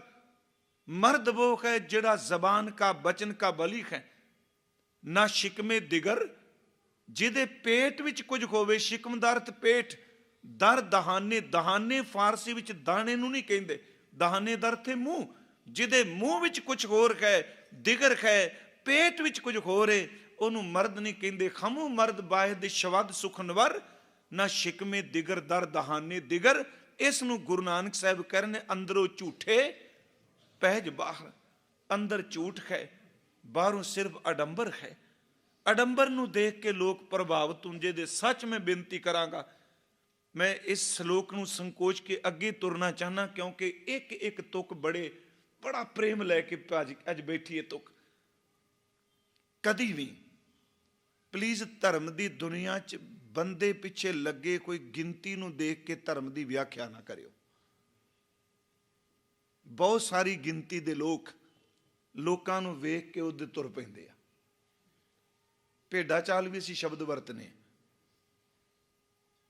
ਭੀੜਾਂ ਕਦੀ ਧਰਮ ਨਹੀਂ ਹੁੰਦੀਆਂ। ਗੁਰੂ ਗ੍ਰੰਥ ਸਾਹਿਬ 'ਚ ਇੱਕ ਬਚਨ ਹੈ ਜੀ, ਅਸੀਂ ਇਹ ਸ਼ਬਦ ਜਦੋਂ ਇਹ ਕਹਿੰਦੇ ਵਿਆਖਿਆ ਕਰਨੇ ਆ, ਆਖਰ ਜੀ ਇੰਨੇ ਲੋਕ ਕਮਲੇ ਨੇ ਜਿਹੜੇ ਉੱਥੇ ਜਾਂਦੇ ਪਏ ਨੇ। ਮੈਂ ਇੱਕ ਬੇਨਤੀ ਕਰਾਂਗਾ, ਜੇ ਗੁਰੂ ਨਾਨਕ ਨੂੰ ਪੁੱਛੋ ਤੇ ਕਹਿ ਦੇਗਾ ਕਮਲੇ ਨੇ, ਬਿਲਕੁਲ ਇਹਨਾਂ ਨੂੰ ਸਮਝ ਕੋਈ ਨਹੀਂ। ਜਿਹੜੇ ਸਦੀਆਂ ਤੋਂ ਚੜ੍ਹਦੇ ਨੂੰ ਪਾਣੀ ਦਿੰਦੇ ਸਨ ਉਹ ਕਮਲੇ ਸਨ। ਸੱਚੇ ਵੀ ਜੇ ਕਹੀਏ ਜੀ ਬਾਬਾ ਨਾਨਕ ਹੀ ਸਿਆਣੇ ਨੇ, ਲੈਂਦੇ ਨੂੰ ਪਾਣੀ ਦੇ ਰਹੇ ਨੇ। ਚੇਤੇ ਰੱਖਿਓ, ਉਹਨੇ ਲੈਂਦੇ ਨੂੰ ਪਾਣੀ ਦੇ ਕੇ ਵੀ ਸਦੀਆਂ ਦੀ ਬਣੀ ਕੋਈ ਮਨੌਤ ਨੂੰ ਤੋੜ ਦਿੱਤਾ। ਉਹਨੇ ਕਿਹਾ ਸੱਚਮੁੱਚ ਕਮਲੇ ਨੇ, ਜੇ ਲੈਂਦੇ ਨੂੰ ਪਾਣੀ ਨਹੀਂ ਜਾਂਦਾ ਪੰਜਾਬ ਦੀ ਧਰਤੀ ਤੇ ਚੜ੍ਹਦੇ ਨੂੰ ਪਾਣੀ ਪਿੱਤਰਾਂ ਤੱਕ ਵੀ ਨਹੀਂ ਪਹੁੰਚਣਾ। ਕਿੰਨੇ ਲੋਕ ਸਨ ਜੀ ਜਦੋਂ ਪਾਣੀ ਦੇ ਰਹੇ ਸਨ, ਗਿਣਤੀ ਥੋੜੀ ਸੀ ਉੱਥੇ। ਇਹ ਸ਼ਬਦ ਕਹਿਣੇ ਜੀ ਆ ਲੋਕ ਕਮਲੇ ਨੇ, ਇੰਨੇ ਪਿੱਛੇ ਤੁਰਦੇ ਪਏ ਨੇ। ਯਾਦ ਰੱਖਿਓ, ਸਿਆਣਿਆਂ ਦੀ ਭੀੜ ਨਹੀਂ ਕਦੀ ਹੁੰਦੀ। ਵਾਹਿਗੁਰੂ ਜੀ ਮੈਨੂੰ ਬਖਸ਼ ਦਿਆ ਜੇ, ਜਗ ਮੈਂ ਉੱਤਮ ਕਾਢੀਆਂ ਵਿਰਲੇ, ਬਹੁਤੇ ਨਹੀਂ ਕਿਹਾ, ਹੈਣ ਵਿਰਲੇ ਨਾ ਹੀ ਘਣੇ ਭੀੜਾਂ 'ਚ ਨਹੀਂ, ਹੈਣ ਵਿਰਲੇ ਨਾ ਹੀ ਘੜੇ ਫੈਲ ਫਕੜ ਸੰਸਾਰ। ਜਗ ਮੈਂ ਉੱਤਮ ਕਾਢੀਏ, ਮਹਾਰਾਜ ਜੀ ਨੇ ਸ਼ਬਦ ਵਰਤਿਆ। ਜਨ ਨਾਨਕ ਕੋਟਨ ਮੈਂ ਕੋਊ, ਕਰੋੜਾਂ ਵਿੱਚੋਂ ਇੱਕ ਕਿਹਾ, ਜਨ ਨਾਨਕ ਕੋਟਨ ਮੈਂ ਕੋਊ ਨਾਰਾਇਣ ਜੇ ਚੀਤ ਮੈਂ ਇੱਕ ਪ੍ਰਮਾਣ ਬਾਣੀ ਚ ਦੇ ਕੇ ਕੀ ਭੀੜ ਦਾ ਨਾਮ ਹੀ ਧਰਮ ਹੈ। ਅੱਗੇ ਤੁਸੀਂ ਜਦੋਂ ਅਗਾ ਸ਼ਲੋਕ ਦਾ ਹਿੱਸਾ ਪੜੋਗੇ ਤੇ ਹੈਰਾਨ ਹੋਵੋਗੇ, ਬੰਦਗੀ ਵਾਲਿਆਂ ਦੀ ਜ਼ਿੰਦਗੀ ਕੀ ਹੈ, ਭੀੜਾਂ ਚ ਨਹੀਂ ਹੋ। ਗੁਰੂ ਨਾਨਕ ਸਾਹਿਬ ਦੇ ਅੰਮ੍ਰਿਤ ਬੋਲਦੀਆਂ 3 ਤੁਕਾਂ ਨੇ ਕਿ ਪੂਜ ਲੱਗੈ ਪੀਰ ਆਖੀਐ।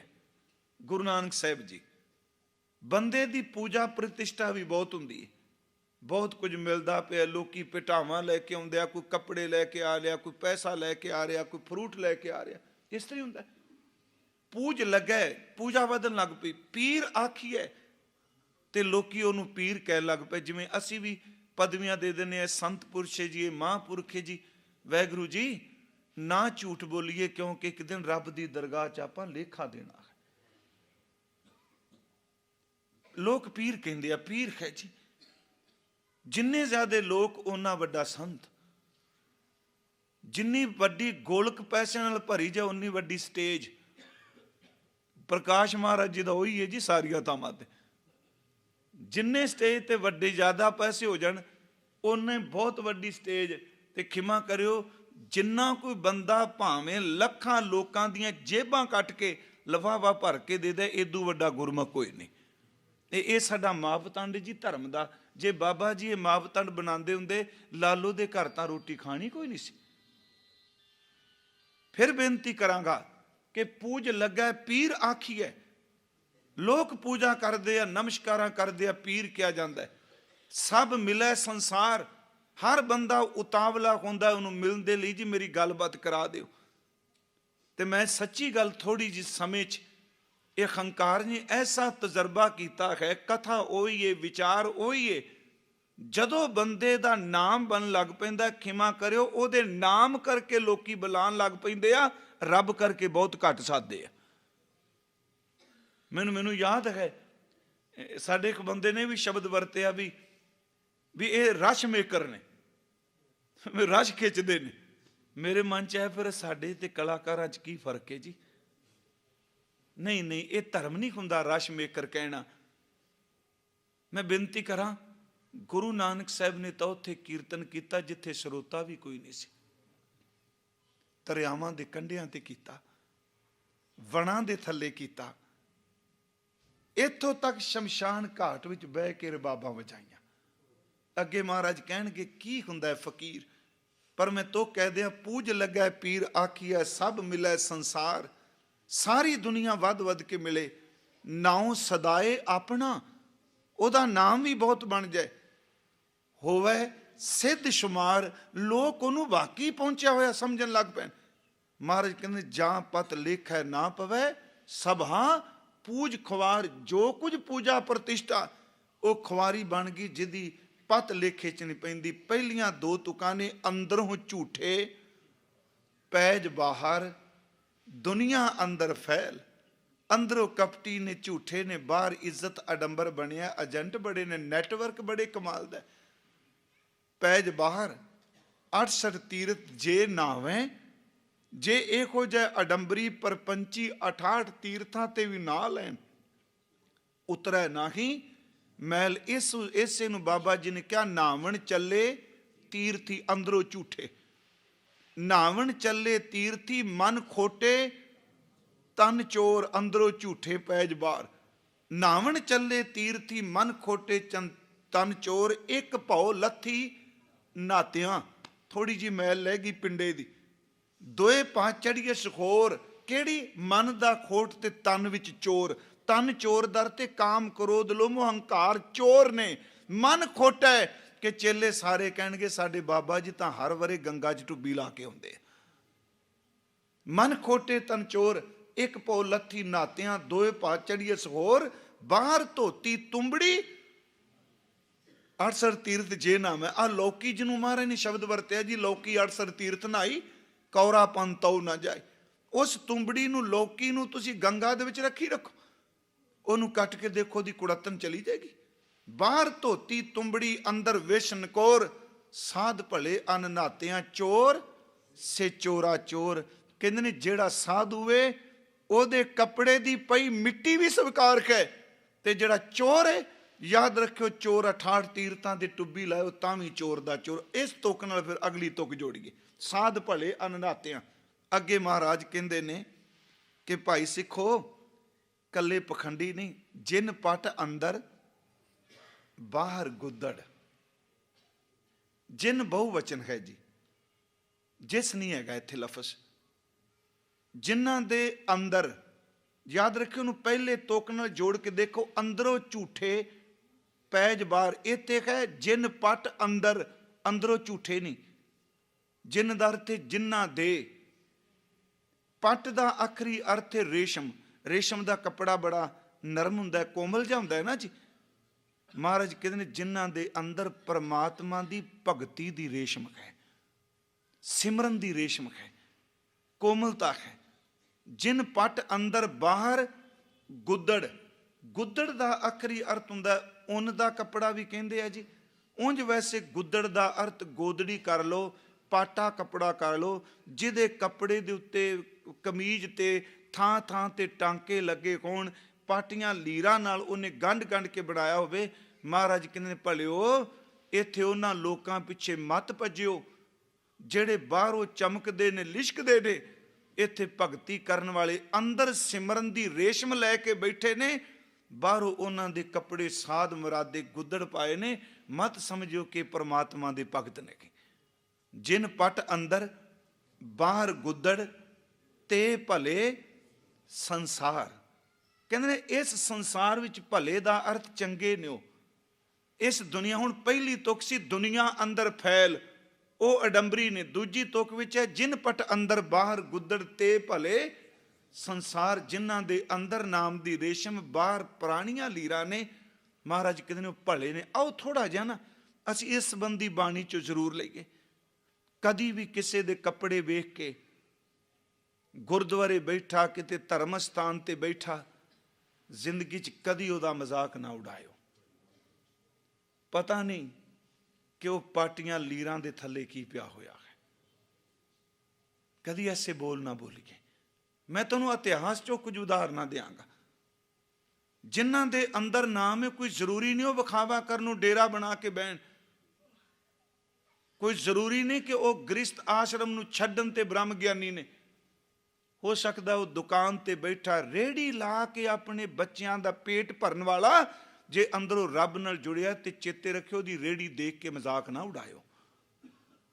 ਜਿਹੜਾ ਬੰਦਗੀ ਜੁੜਿਆ, ਗੁਰੂ ਸਾਹਿਬ ਨੇ ਬਾਣੀ 'ਚ ਬਚਨ ਕਹੇ ਨੇ, ਜਿਨ ਪਟ ਅੰਦਰ ਬਾਹਰ ਗੁੱਦੜ ਤੇ ਭਲੇ ਸੰਸਾਰ। ਬਾਬਾ ਫਰੀਦ ਸਾਹਿਬ ਦਾ ਇੱਕ ਬੋਲ ਹੈ, ਸਬਰ ਅੰਦਰ ਸਾਬਰੀ। ਜਿਹੜੇ ਸਬਰ 'ਚ ਰਹਿ ਕੇ ਜ਼ਿੰਦਗੀ ਜੀਂਦੇ ਨੇ, ਅੰਦਰੋਂ ਸੰਤੁਸ਼ਟ ਹੋ ਗਏ ਨੇ। ਤਨ ਏਵੈ ਜਲੇਨ, ਉਹਨਾਂ ਨੇ ਅੰਦਰ ਦੀ ਵਾਸ਼ਨਾ ਨੂੰ ਸਾੜ ਕੇ ਰੱਖ ਦਿੱਤਾ ਬੰਦਗੀ ਨਾਲ। ਹੁਣ ਨਜ਼ਦੀਕ ਖੁਦਾਏ ਦੇ ਭੇਦ ਨਾ ਕਿਸੇ ਦੇਣ। ਰੱਬ ਦੇ ਬਿਲਕੁਲ ਨੇੜੇ ਨੇ ਪਰ ਅੰਦਰ ਦਾ ਭੇਦ ਕਿਸੇ ਨੂੰ ਦਿੰਦੇ। ਪਾਟੀਆਂ ਲੀਰਾਂ, ਪਾਟੇ ਬਸਤਰ। ਮੈਨੂੰ ਯਾਦ ਹੈ ਅਲੱਗ ਸਾਹਿਬ ਇੱਥੋਂ ਦੇ ਸਾਡੇ ਸਰੂਪ ਸਿੰਘ ਜੀ ਅਲੱਗ, ਜਦੋਂ ਉਹਨਾਂ ਦੀ ਹਰਮੰਦਰ ਦਰਸ਼ਨ ਕਿਤਾਬ ਪੜ੍ਹਨ ਵਿੱਚ ਕਹਿੰਦੇ ਆ ਕਿ ਕੀਰਤਨ ਮੈਂ ਸੁਣ ਗਿਆ ਤੇ ਇੱਕ ਬੰਦੇ ਨੇ ਟਾਕੀਆਂ ਲਾਈਆਂ ਹਨ। ਉਹ ਸ਼ਾਇਦ ਤੁਸੀਂ ਪੜ੍ਹਿਆ ਹੋਣਾ। ਮੈਂ ਸਿਰਫ ਇੱਕ ਬੇਨਤੀ ਕਰਾਂਗਾ ਕਿਉਂਕਿ ਜਿਉਂਦਾ ਬੰਦਾ ਉਹ ਖੁਦ ਬੀਤੀ। ਕਹਿੰਦੇ ਮੇਰੇ ਮਨ 'ਚ ਇਹੀ ਸੀ, ਉੱਠੇਗਾ ਤੈਨੂੰ ਕੰਬਲ ਲੈ ਦਿਆਂਗਾ, ਗਰਮ ਕੱਪੜੇ ਲੈ ਦਿਆਂਗਾ। ਵਿਚਾਰਾ ਕੀਰਤਨ ਸੁਣਨ ਆਇਆ, ਇੰਨੀਆਂ ਟਾਕੀਆਂ ਲੱਗੀਆਂ। ਉਹ ਬੰਦਾ ਕਹਿੰਦੇ ਨੇ ਉੱਠ ਕੇ ਬਾਹਰ ਗਿਆ। ਅਲੱਗ ਸਾਹਿਬ ਲਿਖਦੇ ਨੇ ਮੈਂ ਵੀ ਪਿੱਛੇ ਗਿਆ ਤੇ ਮੈਨੂੰ ਬਾਹਰ ਜਾ ਕਹਿੰਦਾ 10 ਲਿਆ ਕਿਣੇ ਦੋਨਾ ਚਾਹਨਾ, ਨਾ ਤੂੰ ਕੀਰਤਨ ਸੁਣਿਆ ਨਾ ਮੈਨੂੰ ਸੁਣ ਦਿੱਤਾ। ਕਹਿੰਦੇ ਨੇ ਮੈਨੂੰ ਦੌਲਤ ਦੀ ਕਮੀ ਨਹੀਂ, ਇਹ ਟਾਕੀਆਂ ਮੇਰੇ ਗੁਰੂ ਦੀਆਂ ਫੀਤੀਆਂ ਲੱਗੀਆਂ ਹੋਈਆਂ ਨੇ। ਇਹ ਦਰਜਾ ਬਦਰਜਾ ਕਦੀ ਵੀ ਮੇਰੀ ਬੇਨਤੀ ਹੈ ਇਸ ਚੀਜ਼ ਦਾ ਸਿੱਖ ਸਮਾਜ ਗਰਸਿਆ ਗਿਆ। ਹੋ ਸਕਦਾ ਹੈ ਕਿ ਜਿਹਨੂੰ ਬਾਹਰ ਬੂਹੇ ਤੋਂ ਲੰਗਰ ਤੋਂ ਖੜਾ ਕੀਤਾ ਉਹਦੇ ਅੰਦਰ ਗੁਰੂ ਪ੍ਰਤੱਖ ਵਰਤਾ। ਆਓ ਬਾਣੀ ਚ ਦੇਖੋ, ਹੁਣ ਨਜ਼ਦੀਕ ਖੁਦਾਏ ਦੇ ਭੇਦ ਨਾ ਕਿਸੇ ਦੇਣ। ਗੁਰਸਿੱਖ ਵਿਖਾਵਾ ਨਹੀਂ ਜੇ ਕਰਦਾ ਚੋਖਾ, ਸਾਦੀ ਜ਼ਿੰਦਗੀ ਜੀਂਦਾ ਹੈ। ਭਾਈ ਗੁਰਦਾਸ ਸਾਹਿਬ ਦੀ ਇੱਕ ਪੌੜੀ ਮੈਂ ਆਪ ਜੀ ਨੂੰ ਸੁਣਾਨਾ। ਉਹਦੇ ਵਿੱਚ ਉਹ ਲਿਖਦੇ ਨੇ, ਗੁਰਸਿੱਖੀ ਗੁਰਸਿੱਖ ਸੁਣ ਅੰਦਰ ਸਿਆਣਾ ਜਿਨ ਪਟ ਅੰਦਰ। ਅੰਦਰ ਸਿਆਣਾ ਬਾਹਰ ਭੋਲਾ। ਅੰਦਰੋਂ ਅੱਤ ਦਾ ਜੁੜਿਆ ਤੇ ਕੀ ਅੰਦਰੋਂ ਜੁੜਿਆ ਜੀ? ਕਿਹੜੀ ਸਿਆਣਪ ਅੰਦਰ? ਕਿਉਂਕਿ ਅੰਦਰ ਦੀ ਸਿਆਣਪ ਦਰ ਤੇ ਚਲਾਕੀ ਚਤੁਰਾਈ ਨਹੀਂ ਕਰਨਾ। ਹਜ਼ੂਰ ਸੱਚੇ ਪਾਤਸ਼ਾਹ ਦੇ ਸਿੱਖ ਕਹਿੰਦੇ ਨੇ, ਗੁਰਸਿੱਖੀ ਗੁਰਸਿੱਖ ਸੁਣ। ਗੁਰੂ ਦਾ ਸਿੱਖ ਗੁਰੂ ਦੀ ਸਿੱਖਿਆ ਸੁਣ ਕੇ ਅੰਦਰ ਸਿਆਣਾ ਬਾਹਰ ਭੋਲਾ। ਸ਼ਬਦ ਸੁਰਤ ਸਾਵਧਾਨ ਹੋਏ, ਵਿਨ ਗੁਰ ਸ਼ਬਦ ਨਾ ਸੁਣੀ ਬੋਲਾ। ਇਹਦੇ ਅਰਥ ਕੀ ਨੇ? ਮੰਨ ਲਓ ਰੌਲਾ ਪੈਂਦਾ ਪਿਆ, ਇੱਥੋਂ ਤੱਕ ਕਿ ਦੁਨੀਆ ਦੇ ਫਰਜ਼ ਅਦਾ ਕਰਨ ਲਈ ਕਿਸੇ ਵਿਆਹ ਵੀ ਜਾਣਾ ਪੈ ਰਿਹਾ, ਉਹ ਰਿਸ਼ਤੇਦਾਰੀ ਦਾ ਫਰਜ਼ ਨਿਭਾ ਰਿਹਾ। ਲੋਕ ਢੋਲ ਦੇ ਡਗੇ ਤੇ ਨੱਚਦੇ ਹੋਣਗੇ, ਸਾਜ਼ ਵੱਜਦੇ ਹੋਣਗੇ। ਚੇਤੇ ਰੱਖੋ ਇੱਕ ਪਾਸੇ ਭੀੜ ਤੋਂ ਬੈਠਾ ਹੋਇਆ ਉਸ ਢੋਲ ਵਿੱਚੋਂ ਵੀ ਵਾਹਿਗੁਰੂ ਦੀ ਧੁਨ ਸੁਣੀ ਜਾਏਗਾ। ਹਰ ਸਿਮਰਨ ਬਹੁ ਮਾਹੀ ਇਕੇਲਾ। ਸਿਮਰਨ ਤਾਂ ਭੀੜ ਵਿੱਚੋਂ ਵੀ ਇਕਾਂਤ ਵਿੱਚ ਲੈ ਜਾਂਦਾ ਹੈ। ਤੇ ਜੇ ਸਿਮਰਨ ਪੱਲੇ ਨਾ ਹੋਵੇ ਤੇ ਚੇਤੇ ਰੱਖਿਓ ਇਕਾਂਤ ਵਿੱਚ ਬੈਠਾ ਬੰਦਾ ਵੀ ਭੀੜ ਵਿੱਚ ਹੀ ਗਵਾਚਾ ਰਹਿੰਦਾ। ਹਜ਼ੂਰ ਨੇ ਇੱਥੇ ਸ਼ਬਦ ਵਰਤੇ ਨੇ, ਕਹਿਣ ਲੱਗੇ ਭਾਈ ਸਾਹਿਬ ਨੇ ਕਿ ਗੁਰਸਿੱਖੀ ਗੁਰਸਿੱਖ ਸੁਣ ਅੰਦਰ ਸਿਆਣਾ ਬਾਹਰ ਭੋਲਾ। ਸ਼ਬਦ ਸੁਰਤ ਸਾਵਧਾਨ ਹੋਏ ਜਿਨ ਪਟ ਅੰਦਰ। ਉਹ ਸ਼ਬਦ ਸੁਰਤ ਕਰਕੇ ਇੰਨਾ ਕੁ ਸਾਵਧਾਨ ਹੈ, ਆਪਣੀ ਸੁਰਤ ਨੂੰ ਕਦੀ ਟੁੱਟਣ ਨਹੀਂ ਦਿੰਦਾ। ਸ਼ਬਦ ਸੁਰਤ ਸਾਵਧਾਨ ਹੋਏ, ਵਿਨ ਗੁਰ ਸ਼ਬਦ ਨਾ ਸੁਣੀ ਬੋਲਾ। ਜਿੰਨਾ ਮਰਜੀ ਕਾਵਾਂ ਰੋਲੀ ਪਈ ਜਾਏ, ਚੇਤੇ ਰੱਖਿਓ ਸ਼ਬਦ ਤੋਂ ਬਿਨਾਂ ਕੰਨ ਚ ਅੰਦਰ ਕਿਸੇ ਨੂੰ ਜਾਣ ਨਹੀਂ ਦਿੰਦਾ। ਜਦੋਂ ਮੈਂ ਧਿਆਨ ਨਾ ਦਿਆਂ ਤੇ ਮੈਂ ਸੰਗਤ 'ਚ ਬੈਠਾ ਵੀ ਕਥਾ ਕੀਰਤਨ ਨਹੀਂ ਸੁਣ ਸਕਾਂਗਾ। ਜਿੰਨਾ ਮਰਜੀ ਕੋਈ ਬੋਲੀ ਜਾਏ, ਜਦੋਂ ਮੈਂ ਤਵੱਜੋ ਹੀ ਨਹੀਂ ਦੇਣੀ, ਕਹਿੰਦੇ ਉਹ ਇੰਨਾ ਸਿਆਣਾ ਹੈ, ਉਹ ਭੀੜ 'ਚ ਸਭ ਕੁਝ ਸੁਣਦਾ ਪਰ ਸ਼ਬਦ ਤੋਂ ਬਿਨਾਂ ਬਾਕੀ ਸਭ ਕੁਝ ਛੱਡ ਦਿੰਦਾ। ਸ਼ਬਦ ਸੁਰਤ ਵਿੱਚ ਆਪਣੀ ਸੁਰਤ ਨੂੰ ਸ਼ਬਦ ਵੀ ਜੋੜ ਕੇ ਰੱਖਦਾ। ਸਤਿਗੁਰ ਦਰਸ਼ਨ ਦੇਖਣਾ ਸਾਧ ਸੰਗਤ ਬਿਨ ਅੰਨਾ ਖੋਲਾ। ਉਹ ਸਤਿਗੁਰੂ ਦੇ ਦਰਸ਼ਨਾਂ ਲਈ ਬੇਵਲ ਹੈ। ਸੰਗਤ ਤੋਂ ਬਿਨਾਂ ਉਹਨੂੰ ਲੱਗਦਾ ਜਿਵੇਂ ਸੁੰਝ ਪੈ ਗਈ। ਤੇ ਮਹਾਰਾਜ ਕਹਿੰਦੇ ਨੇ, ਵਾਹਿਗੁਰੂ ਗੁਰ ਸ਼ਬਦ ਲੈ ਕੋਈ ਜ਼ਰੂਰੀ ਨਹੀਂ ਉੱਚੀ ਉੱਚੀ ਵਾਹਿਗੁਰੂ ਵਾਹਿਗੁਰੂ ਕਹੇ। ਕਹਿੰਦੇ ਨੇ ਜਿਹੜਾ ਅੰਦਰ ਗੁੱਦੜ ਲੈ ਕੇ, ਅੰਦਰ ਰੇਸ਼ਮ ਲੈ ਕੇ ਬੈਠਾ ਹੈ ਪਿਆਰਿਓ, ਉਹਦੇ ਬੁੱਲ ਬੰਦ ਹੋਣ ਤੇ ਤਾਂ ਵੀ ਉਹਦੇ ਵਿੱਚ ਸਿਮਰਨ ਚੱਲਦਾ ਹੀ ਰਹਿੰਦਾ ਹੈ। ਵਾਹਿਗੁਰੂ ਗੁਰ ਸ਼ਬਦ ਲੈ ਪਿਰਮ ਪਿਆਲਾ, ਚੁੱਪ ਚਬੋਲਾ। ਭਾਈ ਸਾਹਿਬ ਲੈਂਦੇ ਨੇ, ਪੈਰੀ ਪੈ ਪਾ ਖਾਕ ਹੋਏ, ਚਰਨ ਧੋਏ ਚਰਨਾਦ ਚੋਲਾ। ਭਾਈ ਸਾਹਿਬ ਕਹਿੰਦੇ ਨੇ ਉਹ ਚਰਨਾਂ ਦੀ ਤੋੜ ਬਣ ਕੇ ਰਹਿੰਦਾ ਹੈ। ਚਰਨ ਕਮਲ ਚਿਤ ਭਵਰ ਜਿਉ, ਭਵਜਲ ਅੰਦਰ ਰਹਿ ਨਿਰੋਲਾ। ਭਵਰਾ ਕਦੀ ਰੌਲਾ ਪਾਉਂਦਾ, ਉਹ ਸੱਚਮੁੱਚ ਫੁੱਲ ਦੇ ਵਿੱਚ ਸਮਾ ਜਾਂਦਾ। ਕੀ ਵਿਖਾਵਾ ਕਰਦਾ ਭੌਰਾ? ਕਹਿੰਦੇ ਨੇ ਬੰਦਗੀ ਕਰਨ ਵਾਲਾ ਤਾਂ ਆਪਣੇ ਅੰਦਰ ਸਮਾ ਜਾਂਦਾ, ਆਪਣੇ ਅੰਦਰ ਪੀ ਜਾਂਦਾ ਸਭ ਕੁਝ। ਉਹਦੇ ਅੰਦਰ ਰੇਸ਼ਮ, ਬਾਹਰ ਕੋਈ ਵਿਖਾਵਾ ਨਹੀਂ। ਚਰਨ ਕਮਲ ਚਿਤ ਭਵਰ ਜਿਉ, ਗੁਰੂ ਦੇ ਚਰਨ ਕਮਲਾਂ ਵਿੱਚ ਆਪਣੇ ਚਿੱਤ ਭਵਰੇ ਨੂੰ ਸਮਾ ਦਿੰਦਾ ਹੈ। ਭਵਜਲ ਅੰਦਰ ਰਹਿ ਨਿਰੋਲਾ, ਜੀਵਨ ਮੁਕਤ ਸਚਾਵਾ ਚੋਲਾ। ਪਿਆਰਿਓ, ਉਹਦੀਆਂ ਪਾਟੀਆਂ ਲੀਰਾਂ ਵੀ ਸੁੱਚਾ ਚੋਲਾ ਹੈ, ਪਰ ਜਿਹੜਾ ਚਿੱਟੇ ਚੋਲੇ ਪਾ ਕੇ ਦੁਨੀਆ ਨੂੰ ਦਿਖਾਉਂਦਾ ਪਿਆ, ਚੇਤੇ ਰੱਖੋ ਉਹਦੇ ਅੰਦਰ ਝੂਠ ਲੁਕਿਆ ਹੋਇਆ। ਫਿਰ ਬੇਨਤੀ ਕਰਾਂ, ਅਸੀਂ ਜੈਤਸਰੀ ਕੀ ਵਾਰਚਿਕ ਪੌੜੀ ਪੜ੍ਹਨੇ ਆ। ਉਹਦੇ ਕੋਲ ਕੋਈ ਜ਼ਰੂਰੀ ਨਹੀਂ ਕਿ ਫਕੀਰ ਦੇ ਘਰ ਵਿੱਚ ਬਹੁਤ ਵੱਡਾ ਮਹੱਲ ਹੋਵੇ। ਫਕੀਰ ਦੇ ਘਰ ਵਿੱਚ ਰੋਟੀ ਵੀ ਸਾਦੀ ਹੋ ਸਕਦੀ। ਜਦੋਂ ਅਸੀਂ ਹਜ਼ੂਰ ਦੀ ਬਾਣੀ ਪੜ੍ਹਦੇ ਖਾਂ, ਇੱਕ ਪੌੜੀ ਆਉਂਦੀ, ਬਸਤਾ ਟੁੱਟੀ ਝੁੰਪੜੀ, ਚੀਰ ਸਭ ਛਿੰਨਾ ਬਾਹਰ ਗੁੱਦੜ। ਚੀਰ ਸਭ ਛਿੰਨਾ ਦਾ ਅਰਥ ਪਾਟੇ ਕੱਪੜੇ। ਰਹਿੰਦਾ ਝੌਂਪੜੀ ਚ ਹੈ, ਕੱਪੜੇ ਪਾਟੇ ਨੇ, ਮਿੱਤਰ ਸੱਜਣ ਕੋਈ ਨਹੀਂ, ਲੋਕ ਕੋਈ ਕੋਲ ਨਹੀਂ ਆਉਂਦੇ। ਬਸਤਾ ਟੁੱਟੀ ਝੁੰਪੜੀ, ਚੀਰ ਸਭ ਛਿੰਨਾ, ਜ਼ਾਤ ਨਾ ਪਤ ਨਾ ਆਦਰੋ ਉਦਿਆਨ ਪਰਮਿੰਨਾ। ਕੋਈ ਇੱਜ਼ਤ ਨਹੀਂ, ਕੋਈ ਮਾਣ ਨਹੀਂ, ਜਿਵੇਂ ਜੰਗਲ ਚ ਵਿਚਾਰਾ ਗਵਾਚਾ। ਉਦਿਆਨ ਪਰਮਿੰਨਾ, ਮਿੱਤਰ ਨਾ ਇੱਟ ਤਨ ਰੂਪਹੀਨ। ਕੋਈ ਮਿੱਤਰ ਨਹੀਂ, ਕੋਈ ਪਿਆਰਾ ਨਹੀਂ, ਕੋਈ ਸੱਜਣ ਨਹੀਂ, ਕੋਈ ਦੌਲਤ ਨਹੀਂ, ਕੋਈ ਰਿਸ਼ਤੇਦਾਰ ਨਹੀਂ। ਮਿੱਤਰ ਨਾ ਇੱਟ ਤਨ ਰੂਪਹੀਨ, ਕੀ ਸਾਕ ਨਾ ਸਿੰਨਾ। ਮਹਾਰਾਜ ਕਹਿੰਦੇ ਨੇ ਰਾਜਾ ਸਗਲੀ ਸ੍ਰਿਸ਼ਟ ਕਾ, ਹਰ ਨਾਮ ਮਨ ਭਿੰਨਾ। ਉਹਦਾ ਅੰਦਰ ਨਾਮ ਚ ਭਿੱਜਾ ਹੈ। ਜਿਨ ਪਟ ਅੰਦਰ ਬਾਹਰ ਗੁੱਦੜ, ਰਾਜਾ ਸਗਲੀ ਸ੍ਰਿਸ਼ਟ ਕਾ, ਹਰ ਨਾਮ ਮਨ ਭਿੰਨਾ। ਤਿਸ ਕੀ ਧੂੜ ਮਨ ਉਧਰੈ ਪ੍ਰਭ ਹੋਏ, ਸੋ ਪ੍ਰਸੰਨਾ। ਉਹਦੇ ਚਰਨਾਂ ਦੀ ਧੂੜ ਨਾਲ ਪ੍ਰਭੂ ਖੁਸ਼ ਹੋ ਜਾ। ਮੈਂ ਆਓ ਤੁਹਾਨੂੰ ਇੱਕ ਉਦਾਹਰਨ ਦੇਣਾ ਗੁਰਸਿੱਖੀ ਚ। ਗੁਰੂ ਅਰਜੁਨ ਦੇਵ ਜੀ ਦਾ ਇੱਕ ਸਿੱਖ ਹੋਇਆ ਜੀ, ਭਾਈ ਲੱਖੂ। ਸ਼ਾਇਦ ਇਤਿਹਾਸ ਪੜ੍ਹਨ ਵਾਲਿਆਂ ਨੂੰ ਪਤਾ ਹੋਣਾ। ਇਹ ਲਾਹੌਰ ਗਿਆ, ਉੱਥੇ ਇੱਕ ਹਜ਼ੂਰ ਦਾ ਸਿੱਖ ਸੀ ਜਿਹੜਾ ਭਾਂਡਿਆਂ ਦਾ, ਇੱਟਾਂ ਦੇ ਆਵੇ ਪਕਾਉਂਦਾ ਸੀ, ਭਾਈ ਬੁੱਧੂ, ਜਿਹਦਾ ਅਜੇ ਵੀ ਆਵਾ ਹੈ ਜੀ ਲਾਹੌਰ। ਜਿਹੜੇ ਪਾਕਿਸਤਾਨ ਗਏ ਉਹਨਾਂ ਨੇ ਭਾਈ ਬੁੱਧੂ ਦਾ ਆਵਾ। ਉਹਨੇ ਇੱਕ ਵਾਰ ਕੀ ਕੀਤਾ ਜੀ, ਕਰਜ਼ਾ ਚੁੱਕ ਕੇ, ਸਾਨੂੰ ਸਭ ਨੂੰ ਪਤਾ, ਮੈਂ ਸਿਰਫ ਬਰੀਫਲੀ ਅਰਜ਼ ਕਰਾਂਗਾ ਕਿ ਕਈ ਵਾਰੀ ਅਸੀਂ ਵੀ ਭੁਲੇਖਾ ਖਾ ਜਾਂਦੇ ਹਾਂ। ਲੰਗਰ ਛਕਦੇ ਨੂੰ, ਕਿਤੇ ਗੁਰਦੁਆਰੇ ਆਏ ਨੂੰ ਧੱਕੇ, ਛੱਡ ਪਰਾਂ, ਇਹ ਕਿੱਥੋਂ ਆ ਗਿਆ ਮੰਗਤਾ ਜਿਹਾ। ਉਹਨੇ ਹਜ਼ਾਰਾਂ ਰੁਪਏ ਕਰਜ਼ਾ ਚੁੱਕ ਕੇ ਇੱਟਾਂ ਦੇ ਆਵੇ ਪਾਏ। ਉਹਨੇ ਗੁਰੂ ਅਰਜਨ ਸਾਹਿਬ ਦੇ ਕੋਲ ਆ ਕੇ ਅੰਮ੍ਰਿਤਸਰ ਬੇਨਤੀ ਕੀਤੀ, ਮਹਾਰਾਜ ਮੈਂ ਆਹ ਕਾਰੋਬਾਰ ਸ਼ੁਰੂ ਕੀਤਾ ਹੈ, ਕਿਰਪਾ ਕਰਿਓ ਮੇਰੇ ਆਵੇ ਪੱਕ ਜਾਣ। ਸਤਿਗੁਰੂ ਕਹਿੰਦੇ ਨੇ ਅਜੇ ਆਵੇ ਤੂੰ ਪਾਈ ਜਾ, ਅੱਗ ਲਾ ਦੇ। ਜਦੋਂ ਖੋਲਣ ਦਾ ਵੇਲਾ ਆਵੇਗਾ ਤੇ ਉਦੋਂ ਸੰਗਤ ਨੂੰ ਘਰ ਬੁਲਾ ਕੇ ਕੀਰਤਨ ਕਰਾਈ, ਲੰਗਰ ਛਕਾਈ, ਹੱਥੀ ਸੇਵਾ ਕਰੀ ਲੰਗਰ ਦੀ। ਤੇ ਮੈਂ ਫਿਰ ਬੇਨਤੀ ਕਰਾਂਗਾ, ਠੀਕ ਹੈ ਸੇਵਾ ਬੜੀ ਸਾਡੇ, ਅੱਜ ਘਰਾਂ 'ਚ ਸੇਵਾ ਗਵਾਚ ਗਈ ਜੀ, ਜਿੰਨਾ ਪੈਸਾ ਜ਼ਿਆਦਾ ਆ ਗਿਆ। ਕਿਹੜਾ ਜੀ ਪਾਠੀਆਂ ਨੂੰ ਆਪ ਰੋਟੀ ਹੱਥੀ ਪਕਾ ਕੇ ਛਕਾਉਂਦਾ, ਕੋਈ ਰਾਗੀਆਂ ਗ੍ਰੰਥੀ। ਮੈਂ ਇਹ ਨਹੀਂ ਕਹਿ ਰਿਹਾ ਵੀ ਅਸੀਂ ਕੋਈ ਬਾਹਮਣਵਾਦ ਬੁਲਾਉਂਦੇ ਹਾਂ। ਪੁਰਾਤਨ ਸਮੇਂ ਆਪਣੇ ਹੱਥਾਂ ਨਾਲ ਗੁਰਸਿੱਖਾਂ ਨੂੰ ਪ੍ਰਸ਼ਾਦ ਪਾਣੀ ਤਿਆਰ ਕਰਕੇ ਛਕਾਇਆ ਜਾਂਦਾ ਸੀ, ਨਾਲ ਬਾਣੀ ਪੜ੍ਹੀ ਜਾਣੀ। ਕਿਉਂ ਛਕਾਇਆ ਜਾਂਦਾ ਸੀ? ਕਿਉਂਕਿ ਗੁਰਸਿੱਖਾਂ ਅੰਦਰ ਸਤਿਗੁਰ ਵਰਤੈ। ਕਿਉਂ ਸੰਗਤ ਨੂੰ ਛਕਾਇਆ ਜਾਂਦਾ ਸੀ? ਵਿੱਚ ਸੰਗਤ ਹਰ ਪ੍ਰਭ ਵਸੈ ਜੀਓ। ਮਹਾਰਾਜ ਕਹਿੰਦੇ ਨੇ ਹੱਥੀ ਲੰਗਰ ਛਕਾਇਓ, ਸੇਵਾ ਕਰਿਓ, ਕੀਰਤਨ ਕਰਾਇਓ ਤੇ ਸੰਗਤ ਵਿੱਚ ਅਰਦਾਸ ਕਰਿਓ, ਬਰਕਤ ਪਏਗੀ। ਸਮਾਂ ਆਇਆ ਜੀ, ਜਦੋਂ ਇੱਟਾਂ ਦੇ ਆਵੇ ਖੋਲਣ ਦਾ ਵਕਤ ਆਇਆ, ਉਹਨੇ ਥੋੜੀ ਮੂਹਰੀ ਖੋਲੀ ਆਵਿਆਂ ਦੀ, ਜਿਹੜੀ ਮੇਨ ਸੀ। ਉਹਦੇ ਚੋਂ ਵੇਖੀਆਂ ਇੱਟਾਂ ਲਾਲ ਤੇ ਪੱਕੀਆਂ। ਉਹਨੇ ਘਰ ਸਮਾਗਮ ਰੱਖ ਲਿਆ, ਕੀਰਤਨ ਹੋਇਆ, ਬਾਣੀ ਦਾ ਪਾਠ ਹੋਇਆ, ਲੰਗਰ ਤਿਆਰ ਹੋਇਆ। ਭਾਈ ਬੁੱਧੂ ਬੜਾ ਖੁਸ਼ ਹੈ। ਇੰਨੀ ਦੇਰ ਨੂੰ ਸਤਿਗੁਰੂ ਦਾ ਪਿਆਰਾ ਸਿੱਖ ਭਾਈ ਲੱਖੂ ਆਇਆ। ਉਹਨੂੰ ਭੁੱਖ ਲੱਗੀ ਸੀ। ਉਹਨੇ ਬੂਹੇ ਅੱਗੇ ਆ ਕੇ ਕਿਹਾ, ਅੰਦਰ ਵੜਨ ਲੱਗਾ। ਕਵੀ ਸੰਤੋਖ ਸਿੰਘ ਨੇ ਗੁਰੂ ਨਾਨਕ ਸੂਰਜ ਪ੍ਰਕਾਸ਼ 'ਚ ਲਿਖਿਆ, ਉਸ ਵੇਲੇ ਲੰਗਰ ਮਸਤਾਨਾ ਹੋ ਚੁੱਕਾ ਸੀ।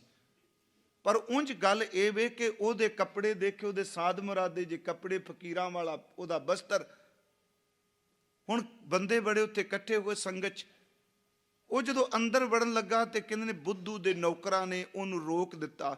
ਉਹਨਾਂ ਦੇ ਮਨ 'ਚ ਸ਼ਾਇਦ ਕੋਈ ਮੰਗਤਾ ਹੋਣਾ।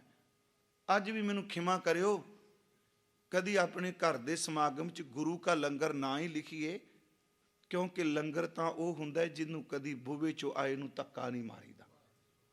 ਆਪਣੇ ਘਰ ਤਾਂ ਲੰਗਰ ਉਹ ਛਕਦੇ ਨੇ ਜਿਨ੍ਹਾਂ ਨੂੰ ਚਿੱਠੀ ਦੇ ਕੇ ਆਏ, ਉਹੀ ਛਕ ਰਿਹਾ ਨਾ। ਠੀਕ ਹੈ, ਹੋਰ ਕੋਈ ਲਫ਼ਜ਼ ਵਰਤ ਲਓ। ਪ੍ਰੀਤੀ ਭੋਜਕ ਬੜਾ ਸੋਹਣਾ ਜਿਹਾ ਲਫ਼ਜ਼ ਲੋਕੀ ਵਰਤਦੇ ਆ। ਲੰਗਰ ਦਾ ਅਰਥ ਹੈ ਜਿਹੜਾ ਸਹਾਰਾ ਬਣਦਾ। ਤੁਸੀਂ ਲੰਗਰ ਦਾ ਅਰਥ ਐਂਕਰ ਨਹੀਂ ਹੁੰਦਾ। ਇਹ ਲੰਗਰ ਲਫ਼ਜ਼ ਕਿੱਥੋਂ ਬਣਿਆ? ਜਦੋਂ ਕਿਤੇ ਬੇੜੀ ਜਹਾਜ਼ ਕਿਨਾਰੇ ਲੱਗਦਾ, ਤੁਹਾਨੂੰ ਪਤਾ ਉਹ ਲੰਗਰ ਸੱਟਦੇ ਆ। ਇਹਦਾ ਅਰਥ ਉਹਨੇ ਡੋਲੇ ਨਾ। ਲੰਗਰ ਦਾ ਅਰਥ ਹੈ ਜਿਸ ਥਾਂ ਤੇ ਆ ਕੇ ਬੰਦੇ ਨੂੰ ਸਹਾਰਾ ਮਿਲੇ, ਉਹਦੀ ਭੁੱਖ ਦੂਰ ਹੋ ਜਾਏ।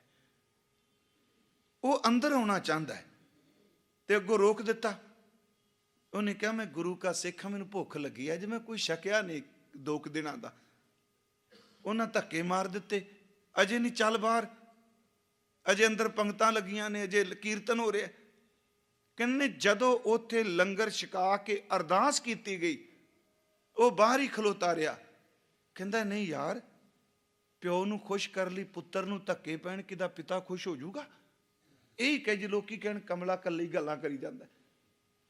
ਉੱਥੇ ਸੰਗਤ ਚੋਂ ਆਵਾਜ਼ ਆਈ, ਅਰਦਾਸ ਕਰ ਲੱਗਿਆ, ਹੇ ਗੁਰੂ ਅਰਜੁਨ ਦੇਵ, ਕਿ ਤੇਰੇ ਸਿੱਖ ਭਾਈ ਬੁੱਧੂ ਨੇ ਅੱਜ ਸੰਗਤ ਦਾ ਕੀਰਤਨ, ਕਥਾ, ਲੰਗਰ ਕਰਾਇਆ, ਕਿਰਪਾ ਕਰਿਓ ਇਹਦੇ ਆਵੇ ਸਾਰੇ ਪੱਕੇ ਨਿਕਲ। ਜਦੋਂ ਇਹ ਸ਼ਬਦ ਕਹੇ, ਬਾਹਰੋਂ ਉੱਚੀ ਆਵਾਜ਼ ਵਿੱਚ ਉਹਨੇ ਕਿਹਾ, ਨਹੀਂ, ਗੁਰੂ ਅਰਜੁਨ ਦੇਵ ਦੇ ਬੱਚੇ ਨੂੰ ਧੱਕੇ ਮਾਰਨ ਵਾਲੇ ਦੇ ਆਵੇ ਕਦੀ ਪੱਕ ਨਹੀਂ ਸਕਦੇ। ਇਹ ਤੁਹਾਡਾ ਇਤਿਹਾਸ ਹੈ। ਜਿਨ ਪਟ ਅੰਦਰ ਬਾਹਰ ਗੁੱਦੜ। ਮੈਂ ਕਿਸੇ ਮੁਸਲਮਾਨ ਫਕੀਰ ਦੀ ਨਹੀਂ ਉਦਾਹਰਨ ਲਈ। ਉਹਨਾਂ ਕਿਹਾ, ਉਹਨਾਂ ਧੱਕੇ ਮਾਰੇ, ਤੂੰ ਕੌਣ ਬਦਸੀਸਾਂ ਦੇਣ ਵਾਲਾ? ਕਹਿੰਦਾ ਬਦਸੀਸ ਨਹੀਂ ਦਿੱਤੀ, ਮੇਰੇ ਅੰਦਰੋਂ ਨਿਕਲਿਆ ਕਿ ਤੇਰੇ ਆਵੇ ਨਹੀਂ ਪੱਕ ਸਕਦੇ, ਇਹ ਕੱਚੇ ਰਹਿਣਗੇ। ਕਹਿੰਦਾ ਤੂੰ ਕੌਣ? ਮੈਂ ਤਾਂ ਖੋਲ ਕੇ ਵੀ ਦੇਖ ਆਇਆ, ਇੱਟਾਂ ਮੂੰਹ ਦੇਖ ਆਇਆ। ਪਿਆਰਿਓ, ਜਦੋਂ ਦੂਜੇ ਦਿਨ ਗਿਆ, ਥੋੜੀਆਂ ਜਿਹੀਆਂ ਇੱਟਾਂ ਪੱਕੀ, ਬਾਕੀ ਸਾਰੀਆਂ ਪਿਲੀਆਂ। ਇਹ ਸਾਡੇ ਸਾਹਮਣੇ ਇਤਿਹਾਸ ਹੈ। ਅਸੀਂ ਲੋਕ ਸੁਣਾਉਂਦੇ ਨਹੀਂ ਕਈ ਵਾਰੀ, ਕਿਉਂਕਿ ਅੱਜ ਕੱਲ ਹਰ ਚੀਜ਼ ਤਰਕ ਨਾਲ ਨਹੀਂ, ਭਾਵਨਾ ਬੜੀ ਵੱਡੀ ਚੀਜ਼। ਇਹ ਫਿਰ ਜੀ ਵਿੱਚ ਹੀ ਆਵੇ ਛੱਡ ਕੇ ਭੱਜਿਆ। ਕਰਜ਼ਾਈ ਬਹੁਤ ਸੀ। ਸਿੱਧਾ ਗੁਰੂ ਅਰਜੁਨ ਦੇਵ ਜੀ ਦੇ ਕੋਲ ਆਇਆ। ਕਹਿੰਦਾ ਮਹਾਰਾਜ, ਮੈਂ ਲੰਗਰ ਵੀ ਕਰਾਇਆ, ਮੈਂ ਸੰਗਤ ਵੀ ਕਰਾਈ, ਮੈਂ ਕੀਰਤਨ ਵੀ ਕਰਾਇਆ, ਮੈਂ ਪਾਠ ਵੀ ਕਰਾਇਆ, ਆਹ ਕੁਝ ਹੋਇਆ, ਪਰ ਦੇਖੋ ਜੀ ਆਵੇ ਤਾਂ ਕੱਚੇ ਦੇ ਕੱਚੇ ਰਹਿ ਗਿਆ। ਮਹਾਰਾਜ ਹੱਸ ਪਏ, ਕਹਿਣ ਲੱਗੇ, ਅਗਲੀ ਵੀ ਕਰਤੂਤ ਦੱਸ, ਧੱਕੇ ਕਿਹਨਾਂ ਨੂੰ ਮਾਰੇ ਤੂੰ? ਇਹੀ ਦੱਸੀ ਜਾ ਰਹੇ ਹੈ। ਉੱਥੇ ਸਤਿਗੁਰੂ ਨੇ ਕਿਹਾ, ਕਿਹੜੀ ਮਾਂ ਹੈ ਜਿਹਦੇ ਮੂੰਹ 'ਚ ਰੋਟੀ ਪਾਈਏ ਤੇ ਪੁੱਤਰ ਨੂੰ ਧੱਕੇ ਮਾਰੀਏ, ਮਾਂ ਖਾ ਲੈਗੀ? ਕਹਿੰਦੇ ਨੇ ਉਹ ਸਿੱਖ ਮੇਰਾ ਬੱਚਾ ਹੈ। ਮਾਤਾ ਪ੍ਰੀਤ ਕਰੇ ਪੁੱਤ ਖਾਏ, ਮੀਨੇ ਪ੍ਰੀਤ ਭਈ ਜਲ ਨਾਏ, ਸਤਿਗੁਰ ਪ੍ਰੀਤ ਗੁਰ ਸਿੱਖ ਮੁਖ ਪਾਏ। ਤੂੰ ਉਹਦੇ ਕੱਪੜੇ ਵੇਖ ਕੇ ਧੱਕੇ ਮਾਰੇ, ਤੂੰ ਉਹਦੀ ਗਰੀਬੀ ਵੇਖ ਕੇ ਧੱਕੇ ਮਾਰੇ, ਪਰ ਤੈਨੂੰ ਪਤਾ ਹੋਣਾ ਚਾਹੀਦਾ ਉਹ ਬਾਹਰੋਂ ਗੋਦੜੀ ਸੀ, ਅੰਦਰ ਗੁਰੂ ਨਾਨਕ ਨਾਲ ਓਤ ਪੋਤ ਕਹਿ ਇੱਕ ਸਾਧ ਬਚਨ ਟਲਾਦਾ, ਉਹਦੇ ਬੋਲ ਨੂੰ ਕੋਈ ਦੁਨੀਆ ਦੀ ਤਾਕਤ ਖਤਮ ਨਹੀਂ ਕਰ ਸਕੇਗੀ। ਬੋਲ ਅਟਲਾਦਾ ਹੈ। ਭਾਈ ਲੱਖੂ ਜੀ ਉਹਨੇ ਦੇਰ ਨੂੰ ਅੰਮ੍ਰਿਤਸਰ ਪਹੁੰਚ ਗਏ। ਸਤਿਗੁਰੂ ਦੇ ਚਰਨਾਂ 'ਚ ਹੱਥ ਜੋੜ ਕੇ, ਸੱਚੇ ਪਾਤਸ਼ਾਹ, ਮੇਰੇ ਮੂੰਹ 'ਚੋਂ ਨਿਕਲ ਗਿਆ, ਇਹਨੇ ਪੈਸੇ ਬੜੇ ਲਾਏ ਨੇ, ਦੇ ਆਵੇ ਪਕਾ ਦਿਓ। ਦੇਖੋ ਸਿੱਖ ਦਾ ਅੰਦਰ, ਮੈਂ ਸੁਬਾਹ ਵੀ ਕਿਹਾ ਸੀ ਕਿ ਸਮੁੰਦਰ ਪਾਣੀ ਨੂੰ ਪਾੜ ਪਾਉਂਦਾ, ਪਰ ਪਾੜ ਕਦੀ ਪੈਂਦਾ ਨਹੀਂ, ਪਾਣੀ ਕਦੀ ਨਹੀਂ ਪਾਟਦਾ ਹੁੰਦਾ। ਸਿੱਖ ਦੇ ਅੰਦਰ ਜਦੋਂ ਵੀ ਕਦੀ ਕ੍ਰੋਧ, ਗੁੱਸਾ ਫੁਰਨਾ ਹੁੰਦਾ, ਉਦੋਂ ਅੰਦਰੂਨੀ ਤੌਰ ਤੇ ਕਦੀ ਕਿਸੇ ਨੂੰ ਨਫ਼ਰਤ ਨਹੀਂ ਕਰਦਾ। ਕਹਿੰਦੇ ਮਹਾਰਾਜ ਕਿਰਪਾ ਕਰੋ ਇਹਦੇ ਆਵੇ ਪੱਕ ਜਾਣ। ਭਾਈ ਬੁੱਧੂ ਵੀ ਚਰਨਾਂ 'ਚ ਰੋ ਪਿਆ, ਕਹਿੰਦਾ ਮੈਨੂੰ ਬਖਸ਼ ਦੀ ਭਾਈ ਬੁੱਧੂ। ਭਾਈ ਬੁੱਧੂ ਚਰਨ ਪਕੜ ਕੇ ਕਹਿੰਦਾ ਮਹਾਰਾਜ ਮੈਂ ਸਿੱਖ ਬਾਰੇ ਸਮਝਿਆ ਨਹੀਂ। ਸਤਿਗੁਰੂ ਕਹਿੰਦੇ ਤੂੰ ਸਿਰਫ ਬਾਹਰ ਦੇ ਲਿਬਾਸ ਦੇਖਣਾ, ਤੂੰ ਅੰਦਰ ਦੇ ਜਾਣੂ ਨਹੀਂ। ਅਗਲੀ ਬਚਨ ਜਿਹੜਾ ਕਿਹਾ, ਕਹਿਣ ਲੱਗੇ ਭਾਈ ਬੁੱਧੂ ਭਾਈ ਲੱਖੂ ਨੇ ਕਿਹਾ ਤੇਰੇ ਆਵੇ ਪੱਕ ਜਾਣ। ਸ਼ਬਦ ਕੀ ਕਹੇ? ਕਹਿੰਦੇ ਨੇ ਪਾਣੀ ਤੋਂ ਬਿਨਾ ਪੇਡਾ ਮਰੇ ਤੇ ਪਾਣੀ ਪਾਇਆ ਸੁੱਕ ਜਾਏਗਾ। ਜਿਹੜਾ ਪਾਣੀ 'ਚ ਮਰ ਜਾਏ ਉਹਨੂੰ ਕਿਹਦੇ ਨਾਲ ਸੁਕਾਇਆ ਜਾਏਗਾ? ਕਿਵੇਂ ਉਹਨੂੰ ਹਰਿਆ ਕਰਾਂਗੇ? ਵਾਹਿਗੁਰੂ ਫਿਰ ਮੈਂ ਬੇਨਤੀ ਕਰਾਂ, ਸੋਕੇ ਨਾਲ ਪਾਣੀ ਤੋਂ ਬਿਨਾ ਪੇਡਾ ਮਰ ਜਾਏ ਤੇ ਪਾਣੀ ਨਾਲ ਹਰਾ ਹੋ ਜਾਏਗਾ, ਪਰ ਜਿਹੜਾ ਪਾਣੀ 'ਚ ਰਹਿ ਕੇ ਸੁੱਕ ਜਾਏ, ਕਹਿੰਦੇ ਨੇ ਗੱਲ ਇਹ ਰਹਿਣਗੇ ਕੱਚੇ ਹੀ ਪਿੱਲੇ। ਉਹ ਕਹਿੰਦਾ ਮਹਾਰਾਜ ਮੈਂ ਕਰਜ਼ਾਈ। ਭਾਈ ਲੱਖੂ ਕਹਿੰਦਾ ਨਹੀਂ ਦਾਤਾ ਬਖਸ਼ ਦਿਓ। ਕਹਿੰਦੇ ਨੇ ਨਹੀਂ ਭਾਈ ਜੀ, ਸਿੱਖ ਦੇ ਬੋਲ ਝੂਠੇ ਨਹੀਂ ਪੈਣ ਦਿਆਂਗਾ। ਤੇਰਾ ਸੰਬੰਧ ਪੈਸਿਆਂ ਨਾਲ ਤੂੰ ਆਪਣੇ ਘਰ ਤੇ ਨਹੀਂ ਬਣਾਣੇ ਬੁੱਧੂ। ਕਹਿੰਦਾ ਨਹੀਂ। ਕਹਿਣ ਲੱਗੇ ਜਾ, ਰਹਿਣਗੀਆਂ ਪਿੱਲੀਆਂ ਪਰ ਕੱਚੀਆਂ ਵੀ ਪੱਕਿਆਂ ਦੇ ਭਾਅ ਵਿਕਣਗੀਆਂ। ਪੈਸੇ ਉਨੇ ਮਿਲਣਗੇ ਜਿੰਨੇ ਪੱਕਿਆਂ ਦੇ ਮਿਲਦੇ ਨੇ। ਉਸ ਸਾਲ ਮੀਂਹ ਬੜਾ ਪਿਆ, ਕਿਲੇ ਦੀ ਕੰਧ ਟੁੱਟੀ, ਨੀਂਹ ਭਰਨੀ ਸੀ, ਇੱਟ ਕਿਤੋਂ ਲੱਭੀ ਨਾ। ਭਾਈ ਬੁੱਧੂ ਦੀਆਂ ਕੱਚੀਆਂ ਵੀ ਪੱਕਿਆਂ ਦੇ ਭਾਅ ਗਈਆਂ। ਮੈਂ ਸਿਰਫ ਇੱਕ ਬੇਨਤੀ ਇਸ ਕਰਕੇ ਥੋੜੀ ਜਿਹੀ ਕੀਤੀ ਕਿ ਜਿੰਨਾ ਮਰਜ਼ੀ ਤੁਹਾਡਾ ਸਾਡਾ ਸਟੇਟਸ ਹੋਵੇ, ਪਰ ਕਦੀ ਵੀ ਪਰਮਾਰਥ ਦੇ ਰਸਤੇ 'ਚ ਕਿਸੇ ਦਾ ਲਿਬਾਸ ਦੇਖ ਕੇ, ਕਿਸੇ ਦੀ ਗਰੀਬੀ ਦੇਖ ਕੇ ਨਹੀਂ। ਸਤਿਗੁਰੂ ਕਹਿੰਦੇ ਨੇ ਜਿਨ ਪਟ ਅੰਦਰ ਬਾਹਰ ਗੁੱਦੜ ਤੇ ਭਲੇ ਸੰਸਾਰ। ਉਹ ਚੰਗੇ ਨੇ, ਉਹ ਤਾਂ ਮਤ ਖੁੰਦੀ ਹੋਏ ਇਆਣਾ, ਤਾਣ ਖੁੰਦਾ ਹੋਏ ਨਿਤਾਣਾ, ਅਣ ਖੁੰਦਾ ਆਪ ਵੰਡਾਏ, ਕੋਈ ਐਸਾ ਭਗਤ ਸਦਾ ਹੈ। ਹੁਣ ਨਜ਼ੀਕ ਖੁਦਾਏ ਦੇ ਮੈਂ ਸ਼ਬਦ ਵਰਤੇ, ਭੇਦ ਨਾ ਕਿਸੇ ਦੇਣ। ਜਿਨ ਪਟ ਅੰਦਰ ਬਾਹਰ ਗੁੱਦੜ ਤੇ ਭਲੇ ਸੰਸਾਰ। ਮੈਂ ਇੱਕ ਇੱਕ ਤੁਕ ਦੇ ਨਾਲ ਅਰਥ ਕਰੀ ਜਾਵਾਂਗਾ। ਉਹ ਦੁਨੀਆ 'ਚ ਭਲੇ ਨੇ, ਚੰਗੇ ਨੇ। ਤਿੰਨ, ਉਹਨਾਂ ਦਾ ਨਿਹੁ ਲੱਗਾ ਰੱਬ ਸੇਤੀ। ਨਿਹੁ ਦਾ ਅਰਥ ਪਿਆਰ ਮੁਹੱਬਤ। ਉਹਨਾਂ ਦਾ ਪਿਆਰ ਪਿਆਰੇ ਰੱਬ ਜੀ ਨਾਲ ਲੱਗ ਗਿਆ। ਉਹ ਅਡੰਬਰ ਵੱਲ ਧਿਆਨ ਨਹੀਂ ਦਿੰਦੇ। ਤੇ ਨਿਉ ਲੱਗਾ ਰੱਬ ਸੇਤੀ, ਦੇਖਨੇ ਵਿਚਾਰ। ਇਹ ਪਾਠ ਵੀ ਵਿਚਾਰ ਕਰਨਾ। ਵੱਵੇ ਨੂੰ ਬਿਹਾਰੀ ਲੱਗੀ, ਵਾਵੇ ਨੂੰ। ਕਹਿੰਦੇ ਨੇ ਉਹਨਾਂ ਦਾ ਸਿਰਫ ਇੱਕੋ ਮਕਸਦ, ਇੱਕੋ ਟਾਰਗੇਟ, ਰੱਬ ਨੂੰ ਪਿਆਰ ਕਰਨਾ। ਕਾਹਦੇ ਲਈ? ਦੇਖਨੇ ਵਿਚਾਰ, ਉਹਦੇ ਦਰਸ਼ਨਾਂ ਦੀ ਵਿਚਾਰ ਵਿੱਚ, ਉਹਦੇ ਦਰਸ਼ਨਾਂ ਦੀ ਤਲਬ ਵਿੱਚ ਉਹ ਰੱਬ ਨੂੰ ਪਿਆਰ ਕਰਦੇ ਆ। ਇਸੇ ਕਰਕੇ ਰੱਬ ਨੂੰ ਇਸ਼ਕ ਕਰਨ ਵਾਲਾ ਕਿਹੜੇ ਅਡੰਬਰ 'ਚ ਪਏਗਾ ਪਿਆਰਿਓ? ਮੈਂ ਫਿਰ ਬੇਨਤੀ ਕਰਾਂ, ਧੀਆਂ ਭੈਣਾਂ ਬੀਬੀਆਂ ਬੈਠੀਆਂ ਨੇ, ਗੁਰੂ ਗ੍ਰੰਥ ਸਾਹਿਬ 'ਚ ਇੱਕ ਤੁਕ ਆਉਂਦੀ ਏ, ਕਹਿੰਦੇ ਨੇ ਹਾਰ ਸ਼ਿੰਗਾਰ ਮਿਲਾਪ ਵਿੱਚ ਰੁਕਾਵਟ ਬਣ ਜਾਂਦਾ ਹੈ। ਕੱਪੜੇ ਕੀਮਤੀ ਪਾਏ ਹੋਣ, ਲੱਖਾਂ ਰੁਪਈਆਂ ਦੇ ਜੇਵਰਾਤ ਪਾਏ ਹੋਣ, ਗਲ ਦੇ ਵਿੱਚ ਕੀਮਤੀ ਹੀਰਿਆਂ ਦੇ ਹਾਰ ਪਾਏ ਹੋਣ, ਪਰ ਸਾਈਂ ਨੂੰ ਮਿਲਦਿਆਂ ਤਾਂ ਹਾਰ ਕਿਸੇ ਕੰਮ ਨਹੀਂ ਆਉਂਦੇ, ਕਿਉਂਕਿ ਹਾਰ ਰੁਕਾਵਟ ਪੈਦਾ ਕਰਦਾ ਹੈ। ਜਿਹੜਾ ਰੱਬ ਨੂੰ ਮੁਹੱਬਤ ਕਰਦਾ ਉਹ ਅਡੰਬਰਾਂ ਦੇ ਹਾਰ ਨਹੀਂ ਪਾਉਂਦਾ, ਉਹ ਤਾਂ ਸਿੱਧਾ ਉਹਨੂੰ ਮਿਲਾਪ ਮਿਲਣਾ ਚਾਹੁੰਦਾ। ਤੇ ਨਿਉ ਲੱਗਾ ਰੱਬ ਸੇਤੀ, ਦੇਖਣੇ ਵਿਚਾਰ। ਉਹ ਰੱਬ ਨਾ ਨੇ ਲੱਗੇ। ਕੋਈ ਕਹਿੰਦੇ ਨੇ ਕਿ ਜਾਲੋਂ ਐਸੀ ਰੀਤ ਜਿਤ ਮੈਂ ਪਿਆਰਾ ਵਿਸਰੈ। ਤੇ ਨਿਉ ਲੱਗਾ ਰੱਬ ਸੇਤੀ, ਇਸ ਰੀਤ ਨੂੰ ਫੂਕ ਦਿਆਂ ਜਿਹਦੇ ਨਾਲ ਮੇਰੇ ਪਿਆਰੇ ਦੀ ਯਾਦ ਭੁੱਲੇ। ਜਾਲੋਂ ਐਸੀ ਰੀਤ ਜਿਤ ਮੈਂ ਪਿਆਰਾ ਵਿਸਰੈ, ਨਾਨਕ ਸਾਈ ਭਲੀ ਪ੍ਰੀਤ ਜਿਤ ਸਹਿਬ ਛੇਤੀ ਪਤ ਰੱਖੇ। ਜਵਾਨੀ ਸਭ ਤੋਂ ਕੀਮਤੀ। ਚੇਤੇ ਰੱਖੋ, ਬੁਢੇਪੇ ਵਿੱਚ ਗਿਆ ਹੋਇਆ ਬੰਦਾ ਵੀ ਜਵਾਨੀ ਦੀ ਭਾਲ ਕਰਦਾ, ਪਰ ਗੁਰੂ ਗ੍ਰੰਥ ਸਾਹਿਬ ਦਾ ਸ਼ਬਦ ਕਹਿੰਦਾ ਜਵਾਨੀ ਚਲੀ ਜਾਏ ਪਰ ਰੱਬ ਦਾ ਪਿਆਰ ਨਾ ਜਾਏ। ਜੋਬਨ ਜਾਂਦੇ ਨਾ ਡਰਾਂ। ਜਵਾਨੀ ਦਾ ਡਰ ਨਹੀਂ, ਡਰ ਇਸ ਗੱਲ ਦਾ ਉਹਦੀ ਮੁਹੱਬਤ ਨਾ ਚਲੀ ਜਾਏ। ਤਿੰਨ ਨਿਉ ਲੱਗਾ ਰੱਬ ਸੇਤੀ, ਜੋਬਨ ਜਾਂਦੇ ਨਾ ਡਰਾਂ, ਜੇ ਸ਼ਹਿ ਪ੍ਰੀਤ ਨਾ ਜਾਏ। ਫਰੀਦਾ ਕੀਤੀ ਜੋਬਨ ਪ੍ਰੀਤ ਬਿਨ ਸੁੱਕ ਗਏ ਕਮਲਾਏ। ਲਾਗੀ ਪ੍ਰੀਤ ਸੁਜਾਨ ਸਿਉ ਬਰਜੈ ਲੋਕ ਅਜਾਨ, ਤਾਂ ਸਿਉ ਟੂਟੀ ਕਿਉਂ ਬਣੇ ਜਾ ਕੇ ਜੀ ਪ੍ਰਾਨ। ਤਿੰਨ ਨਿਹੁ ਲੱਗਾ ਰੱਬ ਸੇਤੀ, ਕਾਹਦੇ ਲਈ? ਦੇਖਣੇ ਵਿਚਾਰ, ਉਹਦੇ ਦਰਸ਼ਨਾਂ ਲਈ। ਦਾਸ ਕਹਿ ਰਹੇ ਤੁਸੀਂ ਪੁਰਬ ਮਨਾ ਰਹੇ ਹੋ। ਗੁਰੂ ਨਾਨਕ ਸਾਹਿਬ ਜੀ ਦਾ ਇੱਕ ਬੋਲ ਹੈ ਇਸ ਨਾਲ ਸੰਬੰਧਿਤ, ਤਿਲੰਗ ਰਾਗ ਦਾ। ਭਉ ਤੇਰਾ ਭਾਂਗ, ਖਲੜੀ ਮੇਰਾ ਚੀਤ। ਪ੍ਰਭੂ ਤੇਰਾ ਪਿਆਰ, ਤੇਰਾ ਡਰ ਮੇਰੇ ਲਈ ਭੰਗ ਹੈ। ਮੈਂ ਚਿੱਤ ਦੀ ਖਲੜੀ ਵਿੱਚ ਤੇਰਾ ਪਹਿ ਪਾਇਆ। ਮੈਂ ਦੀਵਾਨਾ, ਤਿੰਨ ਨਿਉ ਲੱਗਾ ਰੱਬ ਸੇਤੀ।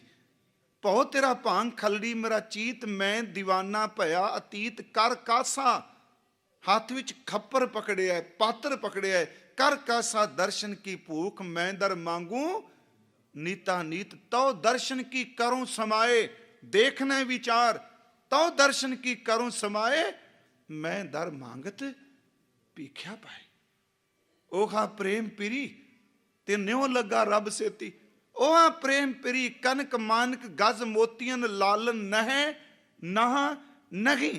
मैनू खीरे मोती ना दे, मैनू साई दे दे।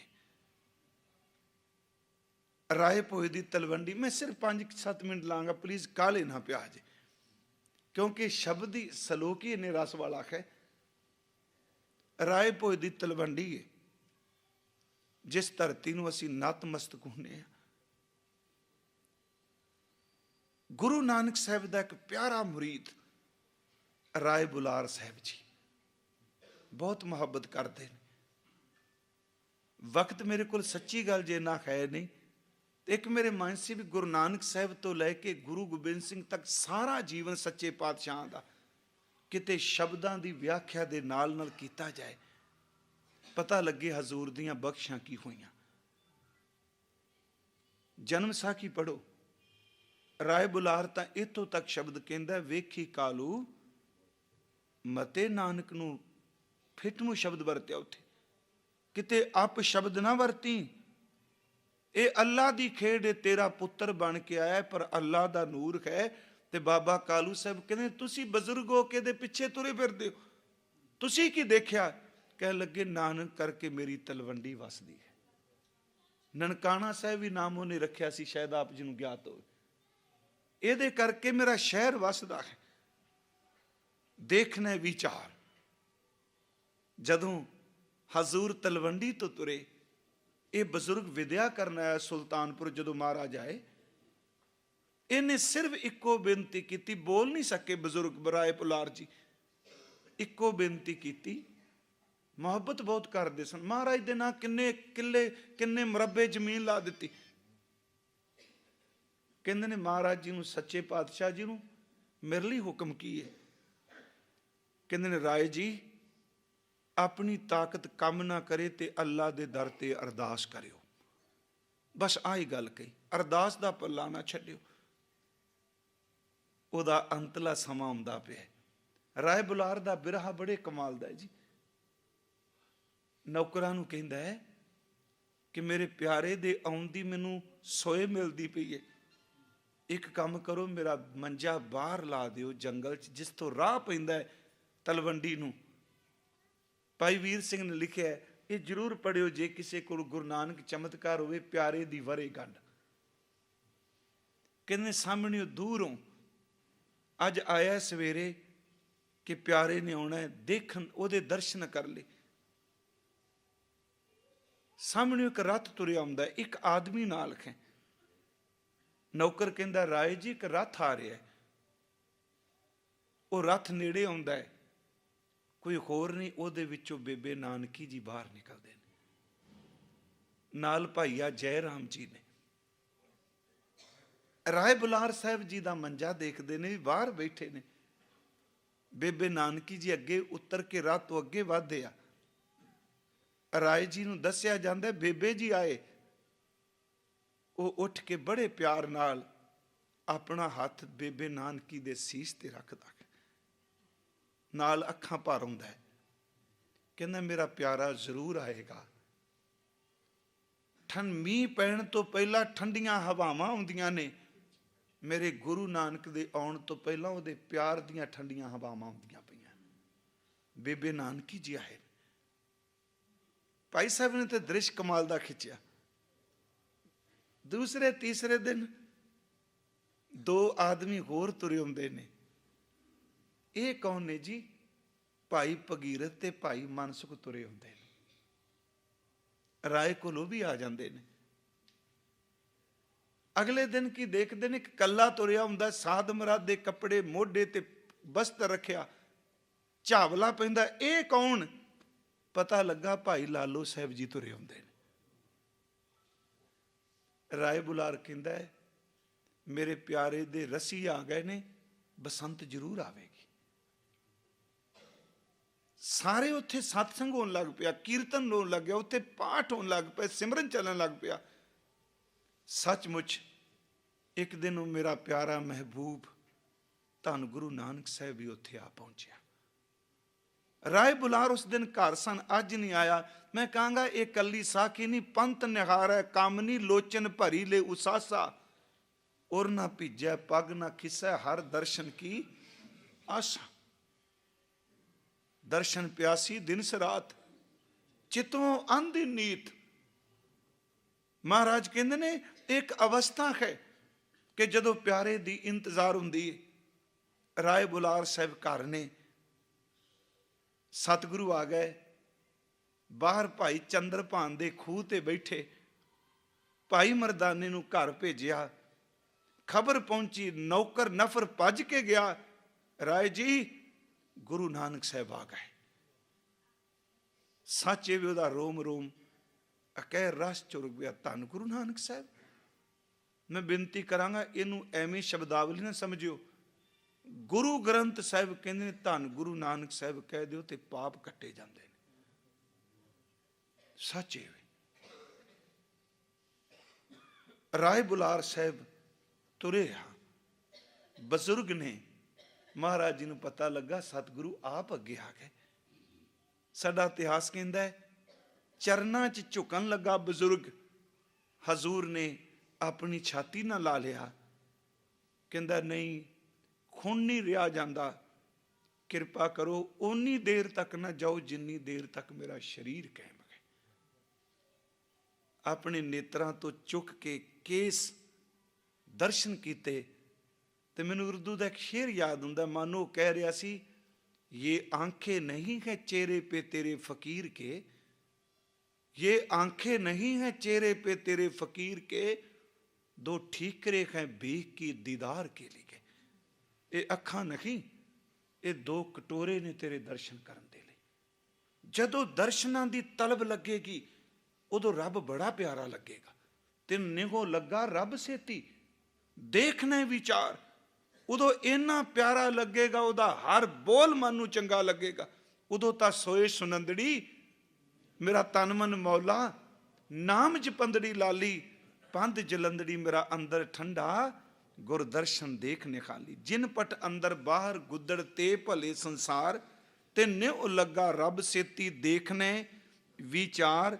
अगली तुक ध्यान रसियो, रंग हसें रंग रोवहें। ਇਹ ਸਾਰੇ ਸ਼ਬਦ ਜਿਹੜਾ ਹੱਸੈਂ, ਹਾਏ ਨੂੰ ਸਿਆਰਾ ਸਿਆਰੀ, ਰੋਵੈਂ ਹਾਏ ਨੂੰ ਸਿਆਰੀ। ਅਗਲਾ ਬਚਨ ਰੰਗ ਹੱਸੈਂ ਰੰਗ ਰੋਵੈਂ, ਚੁੱਪ ਵੀ ਕਰ ਜਾ। ਇਹ ਇੱਕ ਅਵਸਥਾ ਹੈ। ਸੱਚ ਜੀ, ਜਦੋਂ ਉਹਦੇ ਇੱਥੇ ਰੰਗ ਦਾ ਅਰਥ ਜੀ ਪ੍ਰੇਮ, ਜਦੋਂ ਉਸ ਵਾਹਿਗੁਰੂ ਜੀ ਦੇ ਪ੍ਰੇਮ ਵਿੱਚ ਕੋਈ ਭਿੱਜਦਾ ਹੈ, ਮਹਾਰਾਜ ਕਹਿੰਦੇ ਨੇ ਪ੍ਰੇਮ 'ਚ ਹੱਸਣ ਵੀ ਲੱਗਦਾ ਹੈ। ਇਹ ਇੱਕ ਅਵਸਥਾ ਆਉਂਦੀ ਹੈ ਜੀ, ਸਿਮਰਨ ਕਰਦੇ ਆ ਨਾ, ਬੰਦਾ ਕਈ ਵਾਰੀ ਕੱਲਾ ਖਿੜਖੜਾ ਕੇ ਹੱਸਣ ਲੱਗ ਪੈਂਦਾ। ਗੁਰੂ ਗ੍ਰੰਥ ਸਾਹਿਬ 'ਚ ਇੱਕ ਤੁਕ ਵੀ ਆਉਂਦੀ ਹੈ, ਹਰ ਜਨ ਗੁਣ ਗਾਵਤ ਹੱਸਿਆ। ਚੇਤੇ ਰੱਖਿਓ ਰੱਬ ਵੀ ਹੱਸਦਾ ਜੇ। ਇੱਕ ਭਗਤ ਮੇਰੇ ਕਿਰਦਾ ਬਸ ਹੈ, ਨਾਮੇ ਦੇਖ ਨਾਰਾਇਣ ਹੱਸੇ, ਉਹ ਵੀ ਹੱਸ ਪਿਆ, ਵਾਹ ਹੋਏ ਭਗਤਾ। ਭਾਈ ਗੁਰਦਾਸ ਸਾਹਿਬ ਨੇ ਇੱਕ ਸ਼ਬਦ ਵਰਤਿਆ, ਹੱਸ ਬੋਲੇ ਭਗਵਾਨ ਜੀ, ਸੁਣੋਏ ਰਾਜਾ ਹੋਏ ਸਨਮੁਖਾ। ਭਾਵੇਂ ਉਹ ਕ੍ਰਿਸ਼ਨ ਜੀ ਲਈ ਸ਼ਬਦ ਹੈ। ਇੱਕ ਸ਼ਬਦ ਗੁਰੂ ਗ੍ਰੰਥ ਸਾਹਿਬ ਦੀ ਬਾਣੀ 'ਚ ਹੋਰ ਆਉਂਦਾ, ਭਾਈ ਗੁਰਦਾਸ ਸਾਹਿਬ ਨੇ ਵਰਤਿਆ, ਹੱਸ ਕੇ ਠਾਕੁਰ ਬੋਲਿਆ ਨਾਮ ਦਿਓ ਨੂੰ ਕਹਿ ਸਮਝਾਵੇ। ਸਿਮਰਨ ਕਰਦਿਆਂ ਕਰਦਿਆਂ ਕਈ ਵਾਰੀ ਕਈ ਬੰਦਿਆਂ ਦਾ, ਮੈਂ ਐਸੇ ਵੀ ਇੱਕ ਫਕੀਰ ਦੇ ਦਰਸ਼ਨ ਕੀਤੇ, ਵਾਹਿਗੁਰੂ ਜੀ ਸਿੱਖੀ ਦੇ ਬਾਣੀ 'ਚ ਉਹ ਹਮੇਸ਼ਾ ਹੱਸਦੇ ਰਹਿੰਦੇ ਨੇ।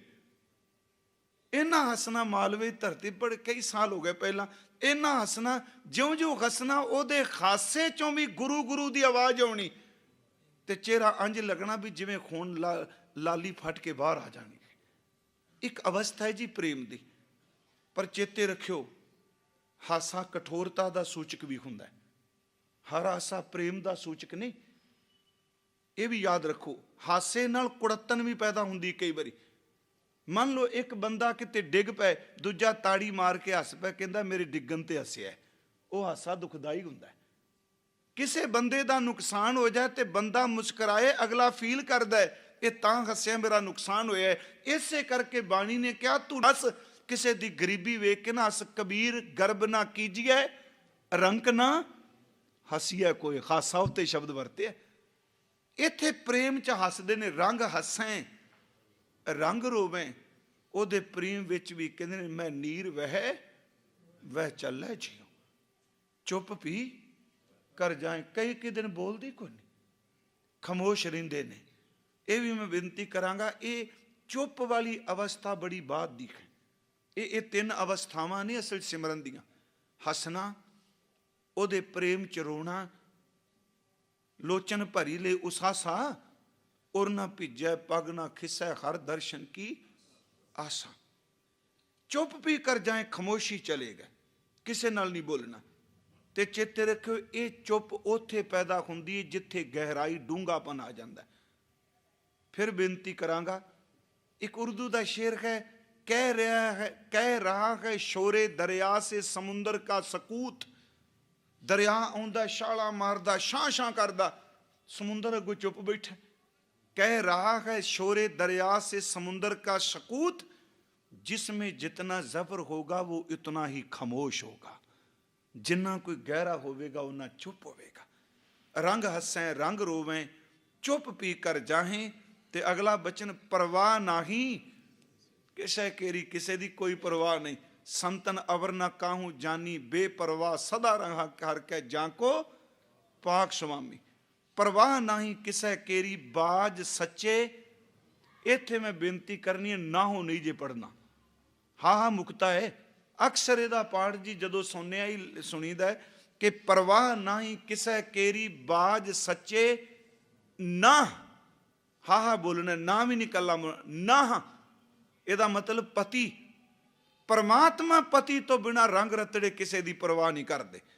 ते महाराज कहते ने, दर वाट ऊपर खर्च मंगा। ਇਹਦਾ ਪਾਠ ਮੰਗਾ ਨਹੀਂ ਕਰਨਾ, ਮੰਗਾ ਕਰਾਂਗੇ ਅਨਰਥ ਹੋ ਜਾਣਗੇ।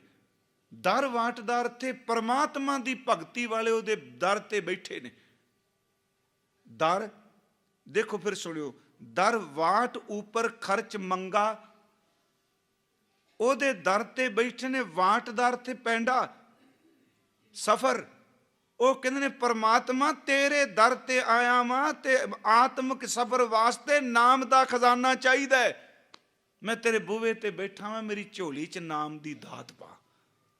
ਸਾਹਿਬ ਜੀ ਬਚਨ ਕਰਦੇ ਨੇ, ਦਰਵਾਟ ਉੱਪਰ ਖਰਚ ਮੰਗਾ, ਜਬੈ ਦੇ ਤਾਂ ਖਾਏ। ਜਦੋਂ ਦਾਤ ਦਿੰਦਾ ਉਹ ਪੁੰਚਦੇ ਨੇ ਨਾਮ ਨੂੰ। ਉਂਝ ਵੀ ਸਰੀਰਕ ਤੌਰ ਤੇ ਜੋ ਮਿਲ ਜਾਏ ਉਹਦੇ ਸ਼ਬਦ। ਦੀਵਾਨ ਏਕੋ, ਦੀਵਾਨ ਦਾ ਅਰਥ ਪਰਮਾਤਮਾ ਦਾ ਦਰਬਾਰ ਇੱਕੋ ਹੀ ਹੈ, ਦੋ ਨਹੀਂ। ਕਲਮ ਏਕਾ, ਉਹਦੇ ਹੁਕਮ ਦੀ ਕਲਮ ਵੀ ਇੱਕੋ ਹੈ। ਹਮਾ ਤੁਮਾ ਮੇਲ, ਮੈਂ ਕਿਹਾ ਸੀ ਇਹ ਫਾਰਸੀ ਦਾ ਸ਼ਬਦ ਹੈ। ਖਮ ਉਹ ਸ਼ੁਮਾ, ਅਸਲ 'ਚ ਸ਼ਬਦ ਹੈ ਖਮ ਉਹ ਸ਼ੁਮਾ, ਮੈਂ ਔਰ ਤੂੰ, ਅਸੀਂ ਤੇ ਤੁਸੀਂ। ਹਮਾ ਤੁਮਾ ਦਾ ਅਰਥ ਹੈ ਖਮ ਔਰ ਤੁਮ, ਅਸੀਂ ਤੇ ਤੁਸੀਂ। ਮੇਲ ਕਹਿੰਦੇ ਨੇ ਉਹ ਰੱਬ ਦਾ ਦੀਵਾਨ ਇੱਕੋ ਜੇ, ਉਹਦੇ ਹੁਕਮ ਦੀ ਕਲਮ ਇੱਕੋ ਜੇ। ਅਸੀਂ ਤੁਸੀਂ ਜਿੰਨੇ ਵੀ ਧਰਤੀ 'ਚ, ਸਾਨੂੰ ਸਾਰਿਆਂ ਨੂੰ ਦਰਗਾਹ 'ਚ ਮਿਲਣਾ ਪਏਗਾ। ਜੇ ਬੰਦਗੀ ਨਾ ਕੀਤੀ, ਦਰ ਲੈ ਲੇਖਾ ਪੀੜ ਛੁੱਟੇ। ਰੱਬ ਦੀ ਦਰਗਾਹ ਜਦੋਂ ਲੇਖਾ ਪੁੱਛਿਆ ਜਾਏਗਾ, ਇਸ ਤਰ੍ਹਾਂ ਬੰਦਾ ਪੀੜਿਆ ਜਾਏਗਾ। ਨਾਨਕਾ ਜਿਉਂ ਤੇਲ, ਜਿਵੇਂ ਤੇਲ ਕੋਲੂ ਦੀ ਕਹਾਣੀ 'ਚ ਪਾ ਕੇ ਪੀੜਿਆ ਜਾਂਦਾ ਹੈ, ਦੁੱਖ ਸਹਿੰਦਾ ਹੈ, ਉਹਦੇ ਵਿੱਚੋਂ ਤੇਲ ਨਿਕਲਦਾ ਹੈ। ਸੱਚ ਐਵੇਂ ਹੁਕਮ ਦੀ ਲੇਖ ਹੈ। ਜਦੋਂ ਰੱਬ ਵੀ ਕਿਸੇ ਵਿੱਚੋਂ ਔਗਣ ਕੱਢਣੇ ਚਾਹੁੰਦਾ ਹੈ, ਉਹਨੂੰ ਚੇਤੇ ਰੱਖੋ, ਦੁੱਖ ਦੀ ਪੀੜਾ ਵਿੱਚ ਪੀੜ ਕੇ ਵੀ ਉਹਦੇ ਜੀਵਨ ਨੂੰ ਚੰਗਾ ਬਣਾ ਦਿੰਦਾ। ਇਸ ਵਿਚਾਰ ਨੂੰ ਮੈਂ ਅੱਗੇ ਸਵੇਰੇ ਫਿਰ ਕਰਾਂਗਾ, ਕਿਉਂਕਿ ਮੈਂ ਸਿਰਫ ਦੋ ਤਿੰਨ ਤੁਕਾਂ ਕੀਤੀਆਂ ਨੇ ਅਰਥ। ਅਗਲੀ ਪੌੜੀ ਤੇ ਇਹ ਫਿਰ ਪਰਵਾਹ ਨਹੀਂ ਕਿਸੇ ਕੇਰੀ, ਰੰਗ ਹੱਸੈ ਰੰਗ ਰੋਵੇਂ, ਇਹ ਸਵੇਰੇ ਫਿਰ ਡਿਟੇਲ ਨਾਲ ਦੇਖਾਂਗੇ। ਸਭ ਦਾ ਬਹੁਤ ਬਹੁਤ ਬਹੁਤ ਬਹੁਤ ਧੰਨਵਾਦ। ਪ੍ਰਬੰਧਕ ਵੀਰਾਂ ਦਾ, ਸੰਗਤ ਦਾ, ਤੁਸੀਂ ਬਹੁਤ ਪਿਆਰ ਕਰਦੇ ਹੋ। ਪਿਆਰ ਦਾ ਮਤਲਬ ਸ਼ਬਦ ਸੁਣਦੇ ਸਰੋਤੇ ਹੋ। ਸੱਚੀ ਗੱਲ ਹੈ, ਮੈਂ ਝੂਠ ਨਹੀਂ ਨਾ ਬਟਰਿੰਗ। ਮਨ 'ਚ ਬਹੁਤ ਕੁਛ ਹੈ ਕਿ ਸੰਗਤ ਦੀ ਸੇਵਾ ਰੱਜ ਕੇ ਕਰੀਏ, ਪਰ ਹਾਲਾਤ, ਸਮਾਂ, ਅੱਜ ਕੱਲ੍ਹ ਜੋ ਕੁਝ ਪ੍ਰਚਾਰਕਾਂ ਦੀ ਦਸ਼ਾ ਦਿਨ ਬ ਦਿਨ ਹੁੰਦੀ ਪਈ, ਮੇਰਾ ਖਿਆਲ ਚੰਗੇ ਪ੍ਰਚਾਰਕ ਤਕਰੀਬਨ ਘਰ ਬੈਠਣ ਵਿੱਚ ਹੀ ਇੱਜ਼ਤ ਸਮਝਦੇ ਆ। ਪਰ ਫਿਰ ਵੀ ਜਿੱਥੇ ਭਾਵਨਾ ਵਾਲੇ ਕੋਈ ਸੁਣਨਗੇ, ਯਤਨ ਕਰਾਂਗਾ ਵੀ